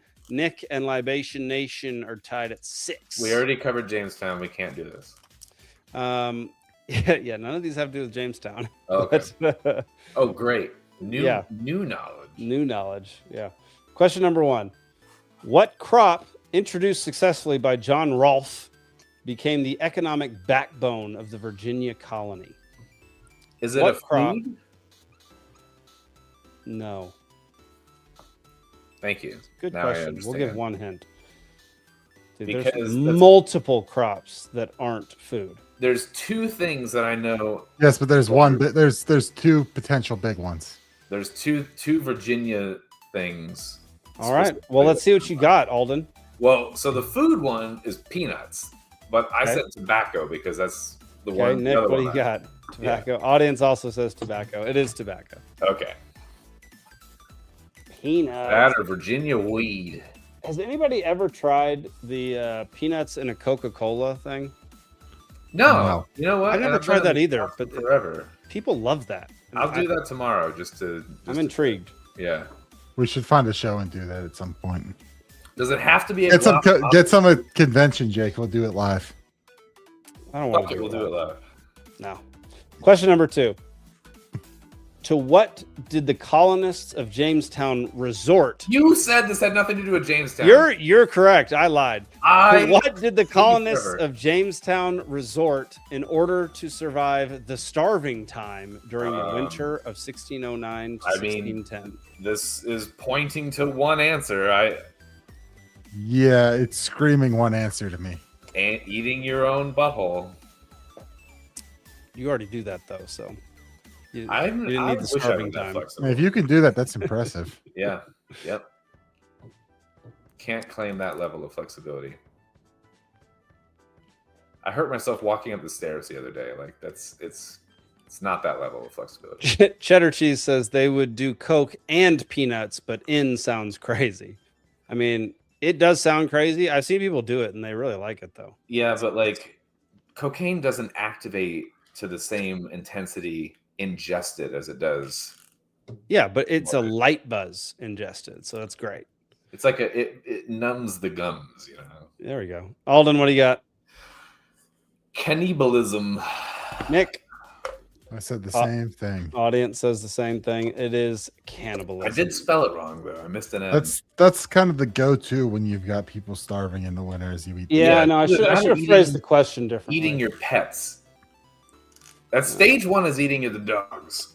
Gosh, Zane Then lost you eat so your many dog. points on that one. And then you eat your sister. You know, it's just that's Watch, how he's it going to goes. show up, and he's going to Sister show up goes and guess the secret Jake question and win. I don't have the secret Drake question today. What was the name of the lost colony that mysteriously disappeared after being established in 1587? What was the name of the lost colony that mysteriously disappeared after being established in 1587? And to be clear, this is in America. Yeah. This is not in this one in one I South know. America. Okay. This one I know. Okay. Yeah. At least I think. Zach in the audience for the last question said eating at Arby's. We're so hungry. What do we do? I guess we'll go to Arby's. That's fucking hilarious. I'm good with my answer. Yes. All right, Nick, what do you got? I said Roanoke. Yep. Alden. Roanoke. Roanoke. I was just talking about Roanoke the other day. Audience hasn't answered yet. We'll give them the points if they get there. It But better be Roanoke because the answer is Roanoke. Yeah. The audience. Oh, yeah, the audience got it as well. Some quack got it. It's It's pretty. a fairly easy one. Yeah. Whatever. When the aliens came down and sucked up colonists or whatever happened, we don't know. That's probably what happened. Question number 4. What was the first representative legislative assembly in the English colonies that paved the way for self-governance in the future? Is there like a specific name for this? Yeah, it is. It's and go fuck yourself. I didn't know that's what this was. Then why would I know it? Like, I'm not saying you would. I won't. What was the first representative legislative assembly in the English colonies that paved the way for self-governance in the future? I'll never know. I refuse to answer. Zach says we're looking for an interpretive dance, Alden. I can do that before this. There's more likely, and that'll be very bad, but it would better chance of that. Than all right, Nick, what do you got? I believe it's the House of Burgesses. Yeah, obviously, right. Yeah, I was gonna say the Small Dicks Accord, but House of Burgesses, why not? You know, I'm not Get a call on Alden. Some quack also says the House of Burgess. Everyone knows this. Fuck me. God damn it. Some quack, quit stealing my answers. I thought I was a smart person, and then I came on the show, and I feel like a fucking retard on this show. Question number 5. The headright system was established to encourage immigration. How many acres of land did it give to each person who paid their own way to the New World? So closest gets it. The headright system was established to encourage immigration. How many acres of land did it give to each person who paid their own way to the New World?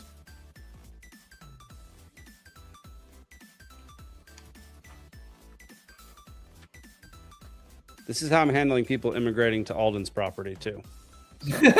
I'll give each person 100 square feet. I was going to say Alden can deal with it later. Yeah, I got a half-acre lot out here. There's not much dignity here. All right, Nick, what's your answer? For space. I have no idea, so I'm going with 40. Oh, shit! I know Alden? It was not as coveted at the time, but I went less. I don't know, man. 9? I thought way lower for free. That's 40 is crazy. Audience says 40 acres and a mule. Is that right? Holy Cheddar Cheese knows what's up. She knows where I was getting my number from. So, I guess since that's two a people lot tied, it's 50 acres. Jesus Christ! It's even more than 40. It's even more than 40. I changed my answer from 6 to 9, and not for the reason. Me and Cheddar Cheese were both thinking the 40 acres and a mule thing, even though I know that was in a desert. But it's I know 40 acres and a mule was freed slaves post Civil War. Oh, interesting. But they figured I have no idea what it is. That's a lot of fucking free land, man. Yep. No one lived there on it. They could give it away for free. I don't know, man. That's a lot. Oh, Zach says the addition of the mule is closer to 50.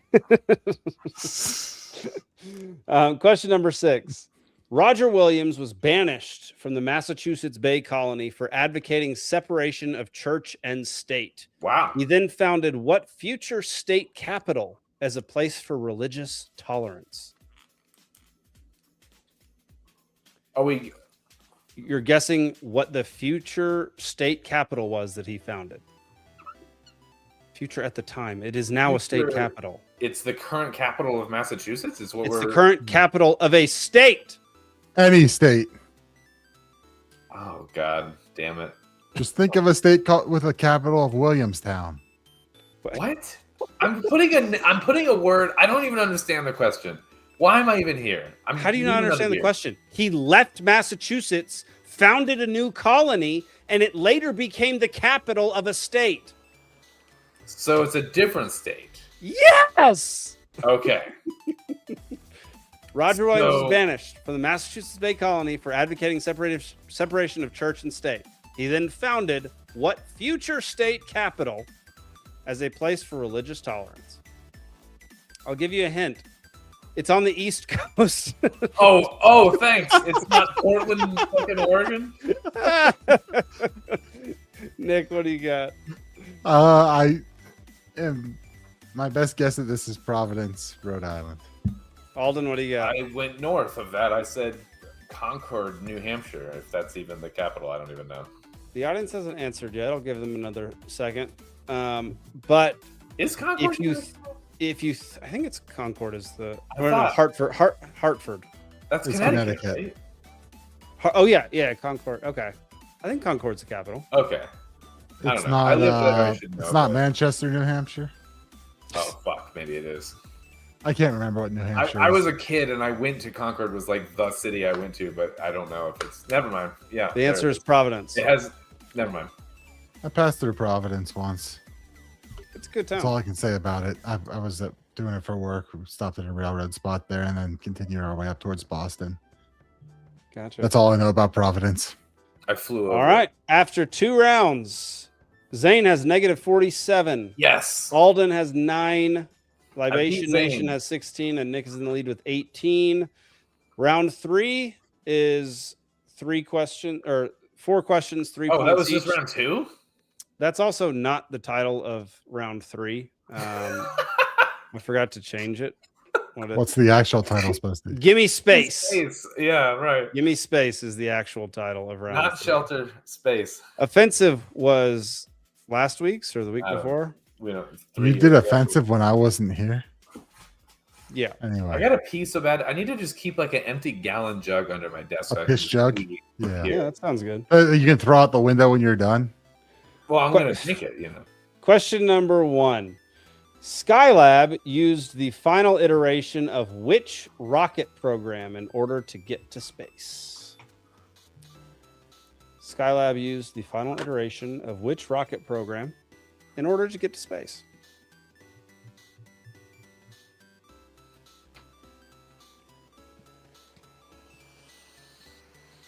Nick, what do you got? I have Apollo. Alden, what do you got? Same.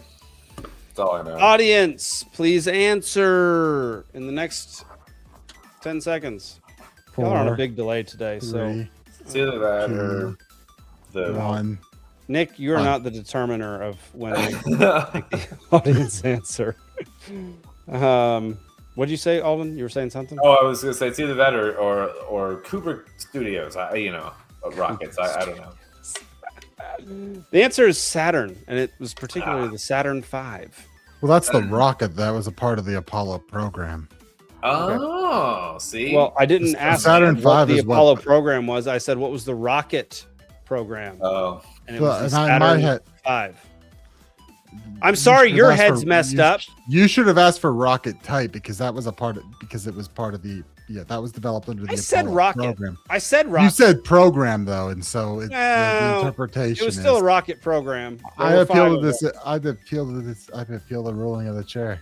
If you the chair says denied. You just said rocket specifically. I would have said Uranus 5, so I would have still. I could have told you Saturn V if you asked for the rocket type, but you asked for the program. Oh man. We need to hurry after piece of it. I'm going to explode. Question number 2. Which Soviet space station actually beat Skylab to orbit? Which Soviet space station actually beat Skylab to orbit? Oh, space station. Fuck. I don't know. Whatever. I'm leaving my answer because I'm an idiot and I'm proud of it and I don't care anymore. And I need to pee so bad I can barely think. You should pee in that can like Dwight did. And I have another can. I have an empty can. Dwight peed in a can? That's still sharp. I wouldn't want to put. He cut his penis. See? Yeah. Oh, okay. I haven't seen this, but I predicted it because that's what would happen. All right, Alden, what do you got? I said Sputnik, but apparently that's not going to be right because that was a satellite. Definitely not going to be right. Nick, what do you got? Mir. Incorrect. The answer is Salyut. Salyut.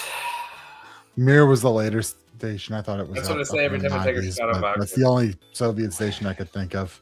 Question number 3. What pioneering design feature made the Soviet-Russian Mir space station different from earlier stations like Skylab and Salyut?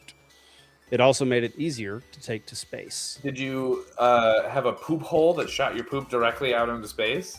That's a design feature. You just vacuum poop. That is a design feature. Right to it, But this one made it much easier to get the space station to space. Is it like Lego based where you just build it while you're up there? I don't know, man. What is happening? I got a piece of it. I can't breathe. I can't think. I can't focus. I can't wait. What pioneering design feature made the Soviet/Russian? What was it? Soviet or Russian? It was Soviet at that time, right? Yeah, but it was still up there when the Russians became the Russians. But it was designed in the Soviet era, so it's Soviet. We don't even need the slash. Mir space station. Is Mir a word or should it be M-I-R? I don't even know. Mir, I believe, is supposed to be Russian for friendship or something. Is it one word? Okay, so M-I-R. Mir. All right, Nick, what do you got? Yeah, I guess it was built in smaller components. Legos. That's what I said. Legos. Alden? Legos. Assemble in space. So, audience says modular. They're going to get the full 3 points. Nick's going to get a point. Legos. It's assemble in space. Legos. And I'm going to give Alden 0.5 points. It's the same fucking answer. Fucking Legos. Space Legos. I'm going to give Alden. Okay. Rigged. Space Legos. I said it before all you everybody. ever said was Legos. I said it before everybody. Space Question Legos. number 4. I'm this so is upset with you, between Nick and Libation Nation. What's the If I record lose by 2.5 for points, most number of days in space? It was set by cosmonaut Valery Polyakov aboard the Mir station. What's the record for most number of days in space? Is this the closest number wins? Yes, it is. And what unit are we basing? Are we going by days? What's the record for most number of days in space? You didn't say days. It says it in the question. Oh. I can't listen. I'm at a piece so bad I can't listen. He wants it in minutes, Alden. I don't know the minute math. Minute math. I need to erase my month space to answer. Oh, goodness. All right, Nick, what's your guess? 463. That's exactly what I said, except for not at all. I said 390. Hang on. Okay. Audience, is it between those two? It is between those two. That's interesting because you're doing math, so it's clearly between those two. Audience says 900. I believe Nick. Oh, fuck me in the second butthole. 463. Yeah, I'm only 20. I think. Yeah. I'm so mad. 22.5, and then that brings Zane's score down to negative 69. It's So his favorite number. That's perfect. That's his worst he's ever done. That is the worst he's ever done, and I'm Negative proud to 69. say I was witness to it. That's 69 where nobody finishes, you know. There we go. It's time for Alden to go pee, and it's time for Nick to take a victory lap.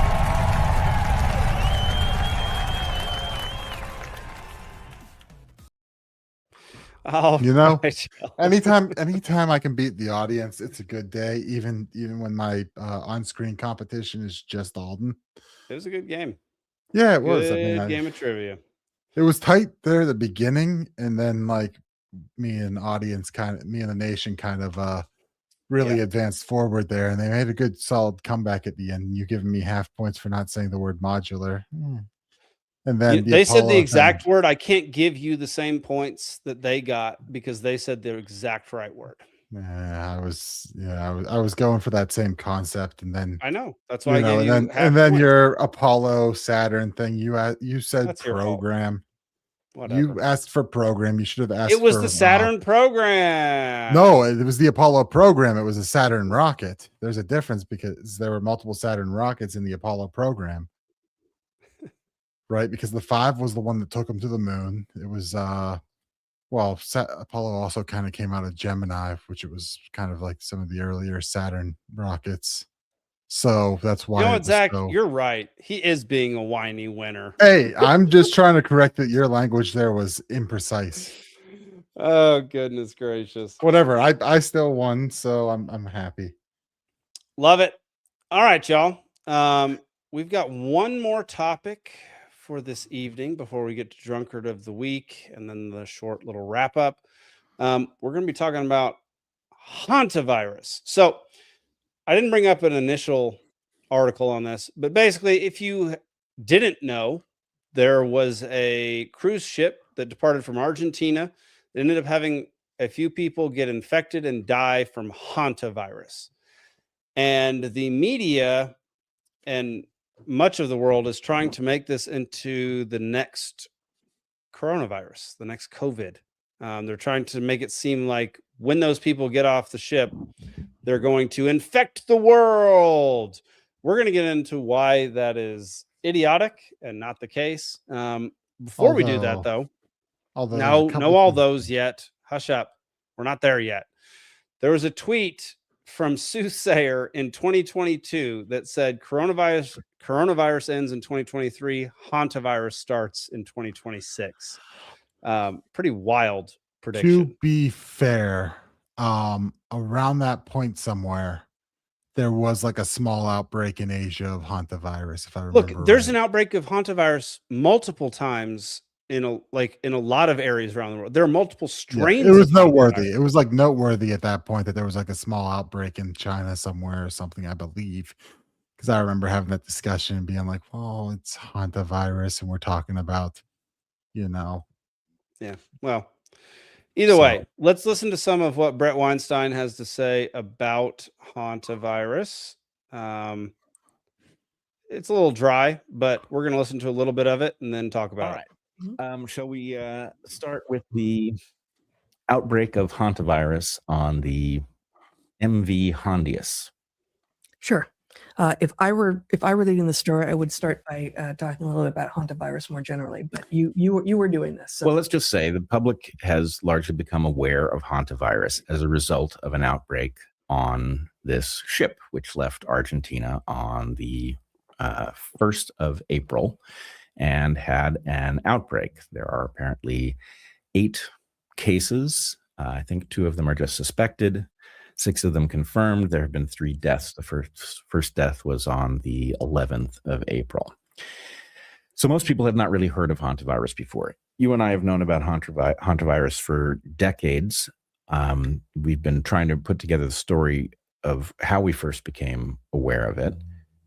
Well, it is certainly true that in 1993, which is the same year that we started graduate school, there was a big, there was an outbreak of hantavirus in the Four Corners region of the United States, I believe in the Navajo Nation area, and several people died. And it was the moment that, virologists had already known about the various hantaviruses. There are many, but this one had an extraordinarily high case fatality rate. And it became clear that it, like the other known hantaviruses and all of the other ones known in the U.S., transmitted to humans when they breathed in the sort of the off-gassing of contaminated fecal droppings of infected mice.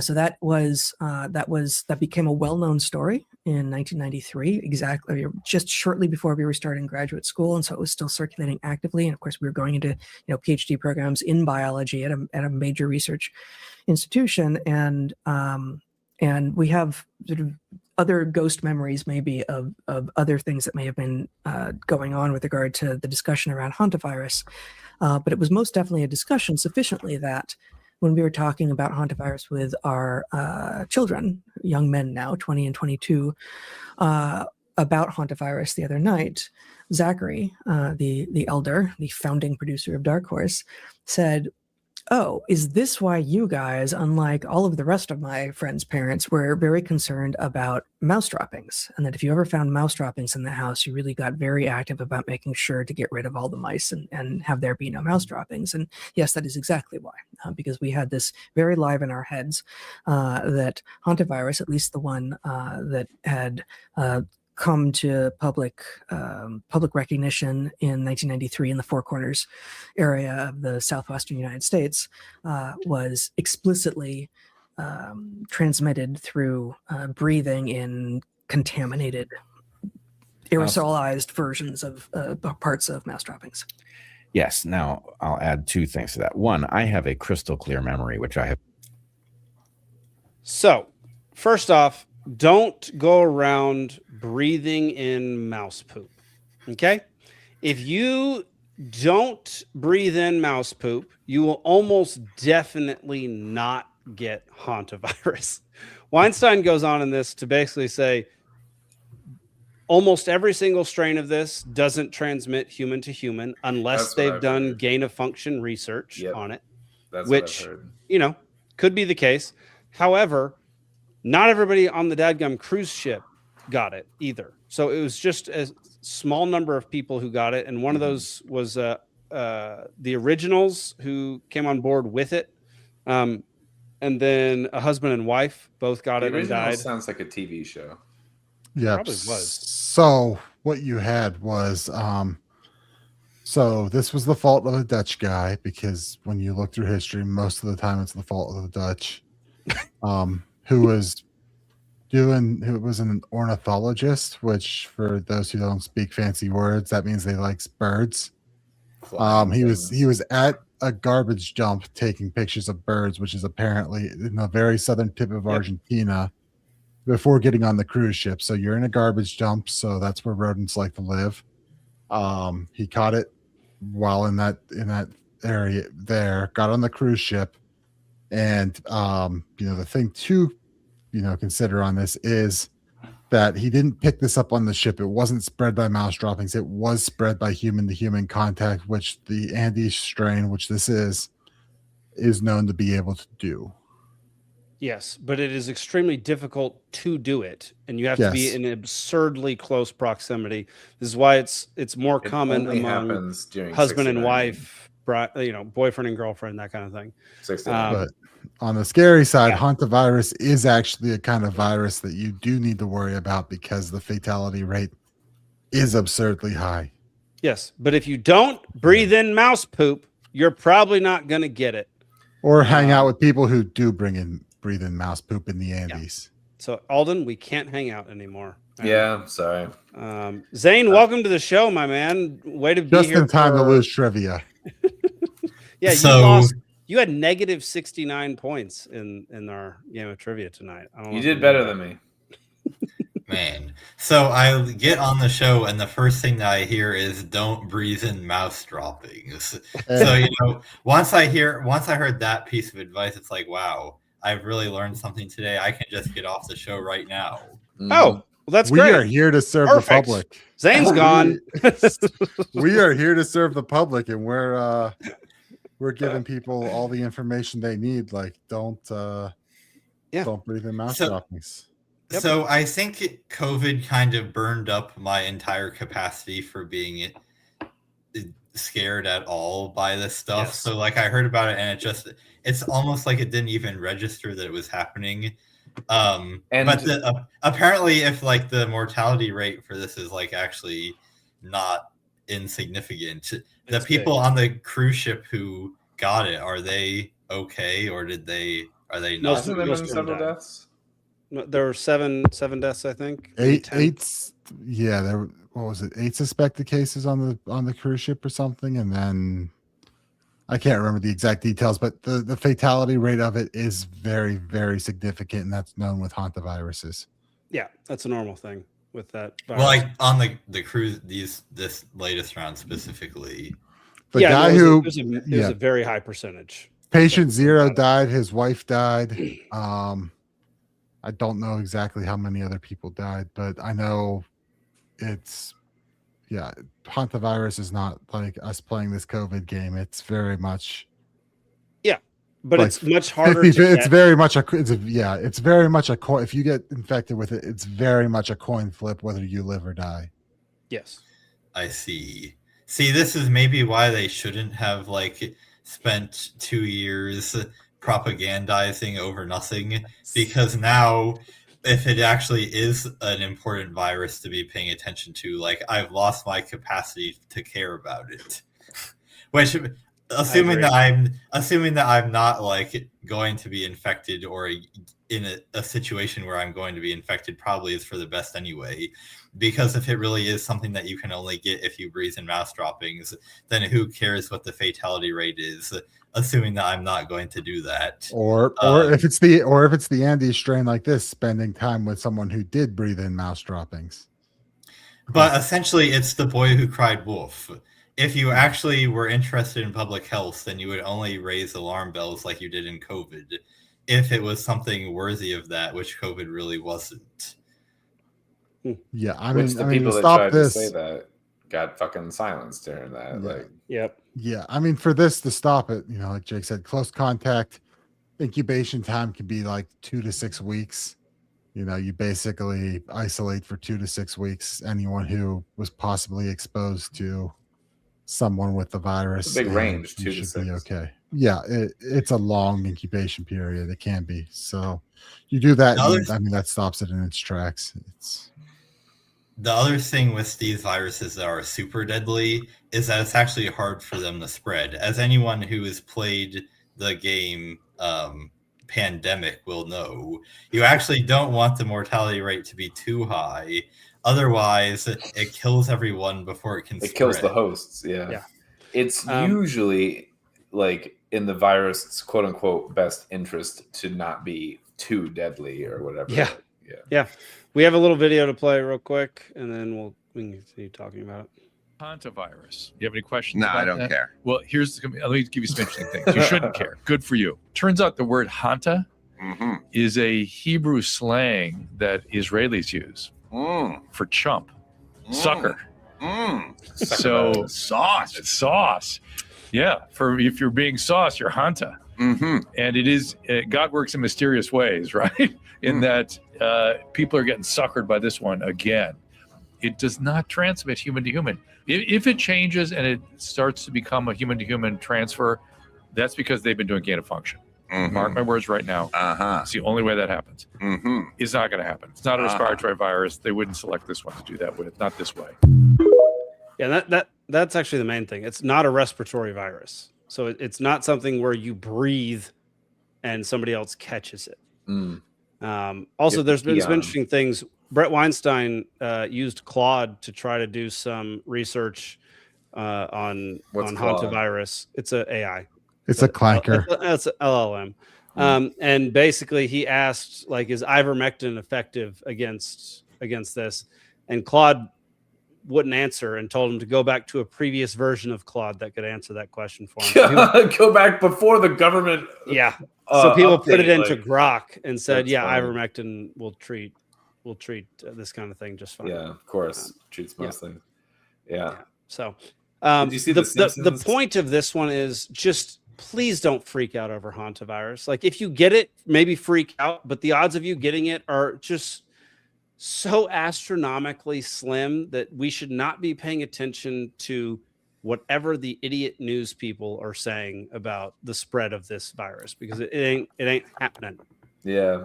A guy in Nebraska just got cleared to go out into the world. He was on that cruise ship.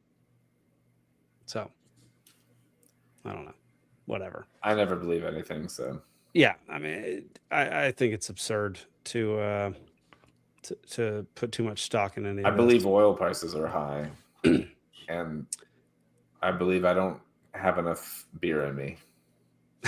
That's what I believe. Well, I can't attest to that second one, but the first one I can definitely attest to.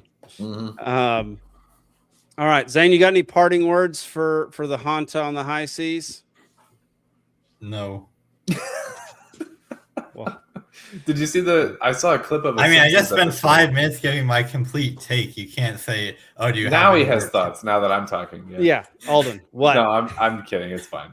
I haven't seen the whole. I haven't watched The Simpsons in years, but I saw someone post a clip of or clips of an episode, and unless it was like some weird AI generated thing or whatever, there was apparently another Simpsons episode that was like, calling the Hanta bullshit or whatever with, embedded symbolism in the episode or whatever. It's another one of the Simpsons things. Like if you know, like Simpsons has been calling shit out ahead of time for forever. Like I said, though, with hantaviruses, it's we get these outbreaks every so often, and they have so many episodes that they probably were watching the news at some point, caught it and went, let's go with that. I mean, it's a rare disease, but like these little outbreaks happen from time to time and they get picked up in the news. Yep. I've seen them before.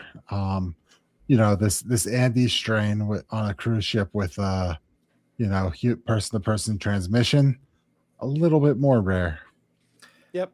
But there you go. Whatever algorithms are out there really wanted me to fucking know about it, because every time I opened an internet browser, the little the news feed little articles that pop up or whatever, usually every time I open a new tab, they're different.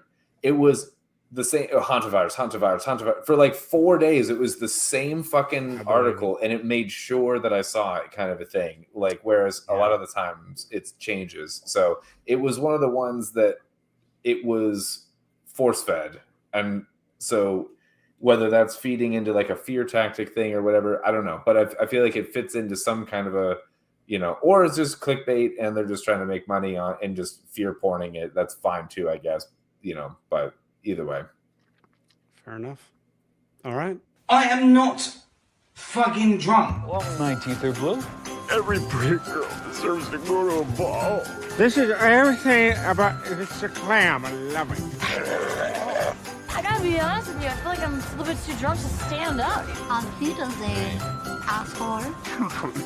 I'm drunk right now. All right, welcome to the part of the show where we show somebody saying or doing something that can only be explained if they're drunk, but they're not. Is it Trump this week? Of the week. It is not Trump this week. I feel like it could be.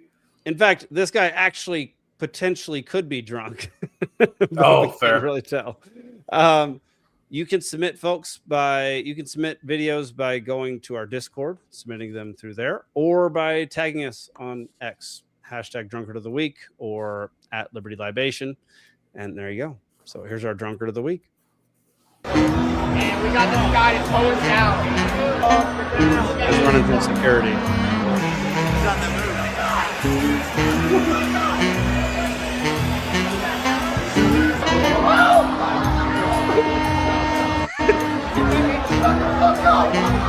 Just like right behind. That's hilarious. I need to see that again. We want to be free to do what we want to do. Yeah. We want to get loaded. Yeah. And we want to have a good time. I need to see that again real quick. We got this guy to tow us down. There he goes. He's climbing up the tree. Security's going after him. He's on the move. And then he goes behind him and drops down. This guy's freaking out.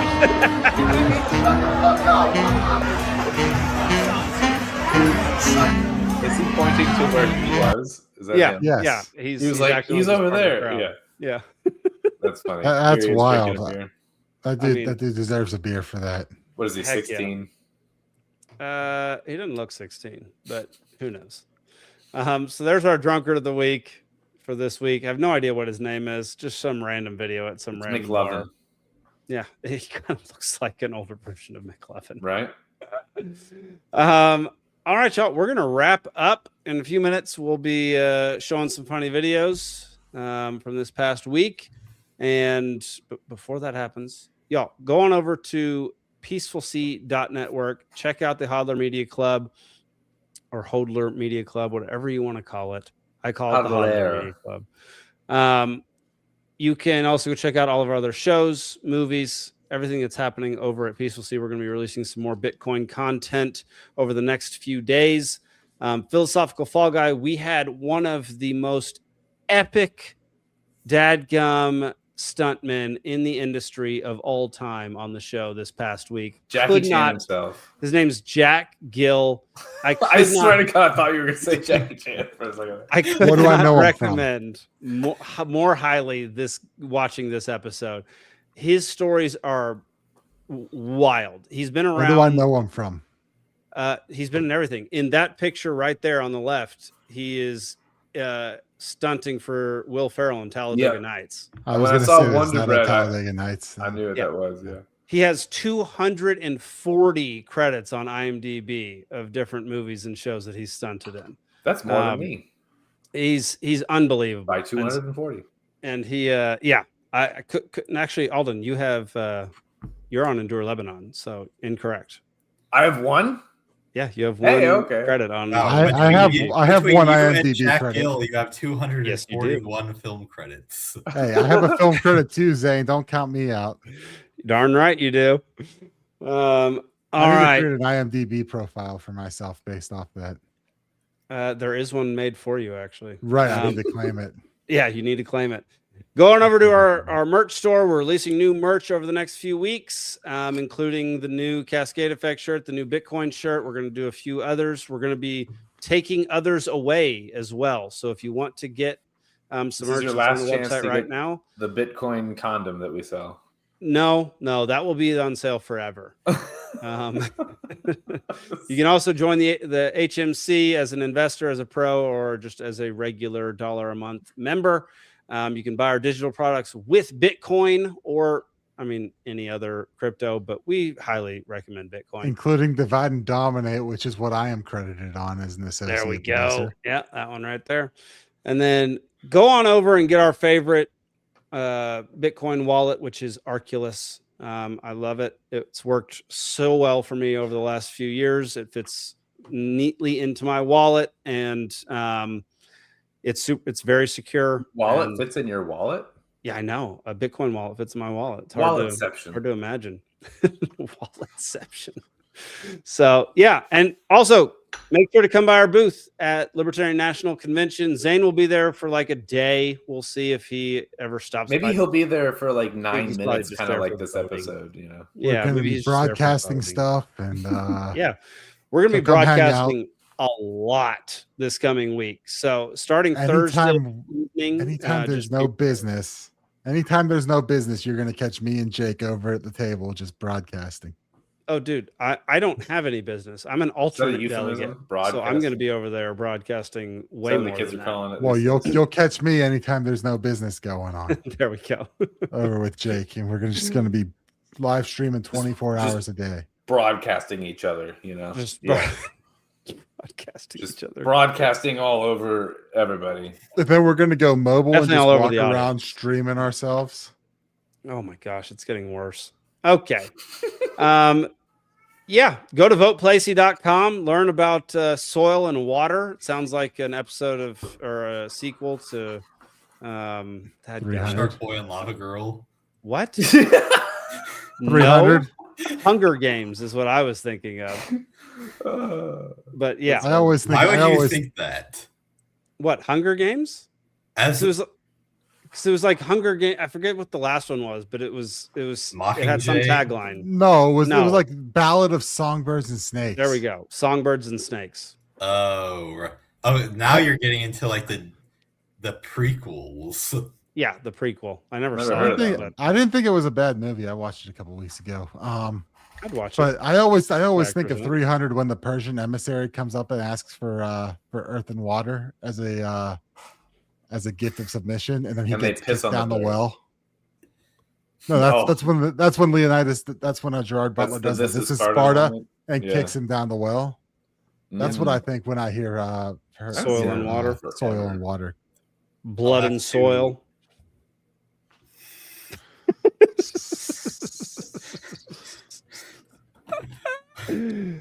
Zane, should I put this out as your marketing? When we were at Georgia State Convention and I was on the episode of Are You Smarter Than a Politician and talking about this, someone came up to me after and said he thought about sending in that as a joke, but decided against it because he was pretty sure it wouldn't have been read. Who was it? You want to dox the individual? No, I'm not. I'll tell you after. All right, let's get into the funnies. Y'all go to peacefulc.network, check out all of our other stuff, and we'll be back next week for more Liberty Libations. And we're gonna watch a few funny videos and then get the heck out of here. So let's go. All right, this is the first one. It's less funny but more insane. So here you go.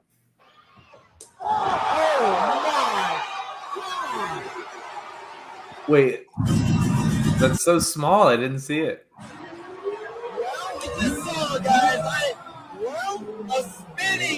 There we go. Damn. Oh, ow. Out cold, quick. Oh my god. That was the beginning of the Was that the first? I was gonna say, was that the first fucking move? Like, yep, first round. First round. Jesus. All right, That's I hate gnarly. doing this, but this is a reaction to a reaction video. It Almost drives like a me video crazy. game. And I will be reacting. It is what it is. Things I don't think you should be doing as a grown man. Let's get right into it. Having asthma, just breathe. 8 years old and you ain't outgrown it yet. Bro can't handle air. That's a grown man. Number 2, ordering dessert. You want something sweet down your throat. As a grown man, I'll have a piece of blueberry pie to end the night. Leave the sweet treats to the girls. Here we go. Number 3, collecting Funko Pops. Toys. You're collecting toys as a grown man. How about instead of collecting other, you collect some peso, some bread, some dough, Slow some zoom. moolah. Slow zoom over John's shoulder. And I have an honorable mention for you guys. I love the first one. Having asthma. Allergic to air. Oh, that's so good. All right, this next one. This guy uses drone lights to help delivery drivers find his house. Wrong way. Back up. over here. This can't be real. Is this real? There you go. Keep going. And wrong driveway, back up. Give that guy a trophy. That can't be real. If he's actually doing this, I'm so happy. Trophy. That deserves a trophy if it's real. Yeah, it's incredible. Yeah. All right, we got 2 more left. Have y'all heard of the new puts up in the air when he hosts an orgy, you know? Have y'all heard of the new sober maxing challenge? No. All right. I'm not interested. Only in Galway Island, which is known as one of the biggest drinking towns in the whole world. And I'm going to mix things up and do a day completely sober. I won't lie to you. I did have 2 beers earlier today, but that's two at the bar. So starting now, sober day. So we just walked past a pub that apparently has the best Guinness in Ireland. So I'm going to try this one, and then I'm going to start the challenge after that. Wrong. And that Guinness wasn't the best in Galway, and Monroe's is actually. So we're going to have one more here. Challenge starts up. Oh my God, look at that. What the You're not going to believe it, but I looked up on ChatGPT where was the best pint in Galway, and it said this. So we're having one more before the challenge pub. Jeez. So they were playing music out the front of this pub. It'd be rude not to have a beer here. So challenge will start soon. I have This to is get my one kind of sober last challenge. one, I swear. I mean, now I've got to have one more after that. That's just beautiful, isn't it? Boom shakalaka bomba clam. Yeah. Watch out. I'm buying these Guinness slippers. I have to celebrate buying the Guinness slippers with the Guinness. So this is the last one I start, and then the challenge will start. Right, we're going to the local Galway United game, but this is like we won't be drinking beers because I'm sober maxing. Starting now. We're gonna have to have one at the game. It would just be rude not to, wouldn't it? We need to have one. Okay. This is my kind of sobriety challenge. Heck yeah. That's a good one. Hell yeah. All right. Our final one is short, sweet, and really, really stupid. So enjoy. Like your penis. They cut holes in Mick Jagger's. What is happening? Ew. I wish there was sound to Mick this. Jagger? Why is there no sound to this? That's so annoying. What, they like fucking put peanut butter around? That's disgusting. Peanut butter. Oh, this is freaking me out. Dude, I don't want to even watch this anymore. Oh my God, this is seriously. Why is this weirding me out so bad? You found my kryptonite, and it's dog tongue Mick Jagger, apparently. I'll take it.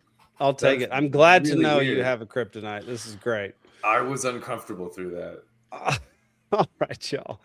Thank y'all for tuning in to episode 175. Go to voteplacie.com for more blood and soil. You can, if you're at LP National, Nick, what are you running for? Judicial Committee. Judicial Committee. Jesus Christ. Yeah, he's running for Jesus Christ. Running for Jesus. Yeah. So vote for me, please. Vote for Jesus. I'll let you. I'll let you come hang out with us while we're broadcasting there. If you vote for Nick, he'll let you get away with anything if you're part of the LP. I'll jerk you off if you vote part for of the Nick. Judicial Committee, then, so he can do it. Yeah. All right, y'all. Thank you, Zane, for coming in at the very end and really not having anything to. Thanks for providing so much for this episode, Zane. I appreciate We you. really could have used you in the first half, but the What would second we have half done was without you? not the half for you. I can't believe you're saying that I did not add value to this. He didn't say you didn't add value. I He did just 4 said you didn't sentences add you were here. much value. No. There's value. There's perceived value. There's value. But, We just talked a long time. It's relatively low. Percentage Do I still wise. do I still get my Arculus money for my appearance on this episode? technically speaking, you'll maybe get I don't your know. quarter If you miss more than half an episode, I'm not sure you're gonna get paid in Bitcoin. You got to go check the contract. It's not specified in the contract, so it's. So do we have a contract? Appeared on an episode, therefore gets paid his full like 30 sats. Right. Ooh, so if I'd have just left him off the stream and he just was backstage, he wouldn't have been paid. You guys are getting paid meme right now. You're getting paid too, you doofus. I just don't know it, apparently. Yeah. Go check your wallet. You've been paid. I don't own an Arculus. You don't need an Arculus. You have a okay. Bitcoin wallet, you goober. All right, y'all. That'll be it for this week. Peace out. Later.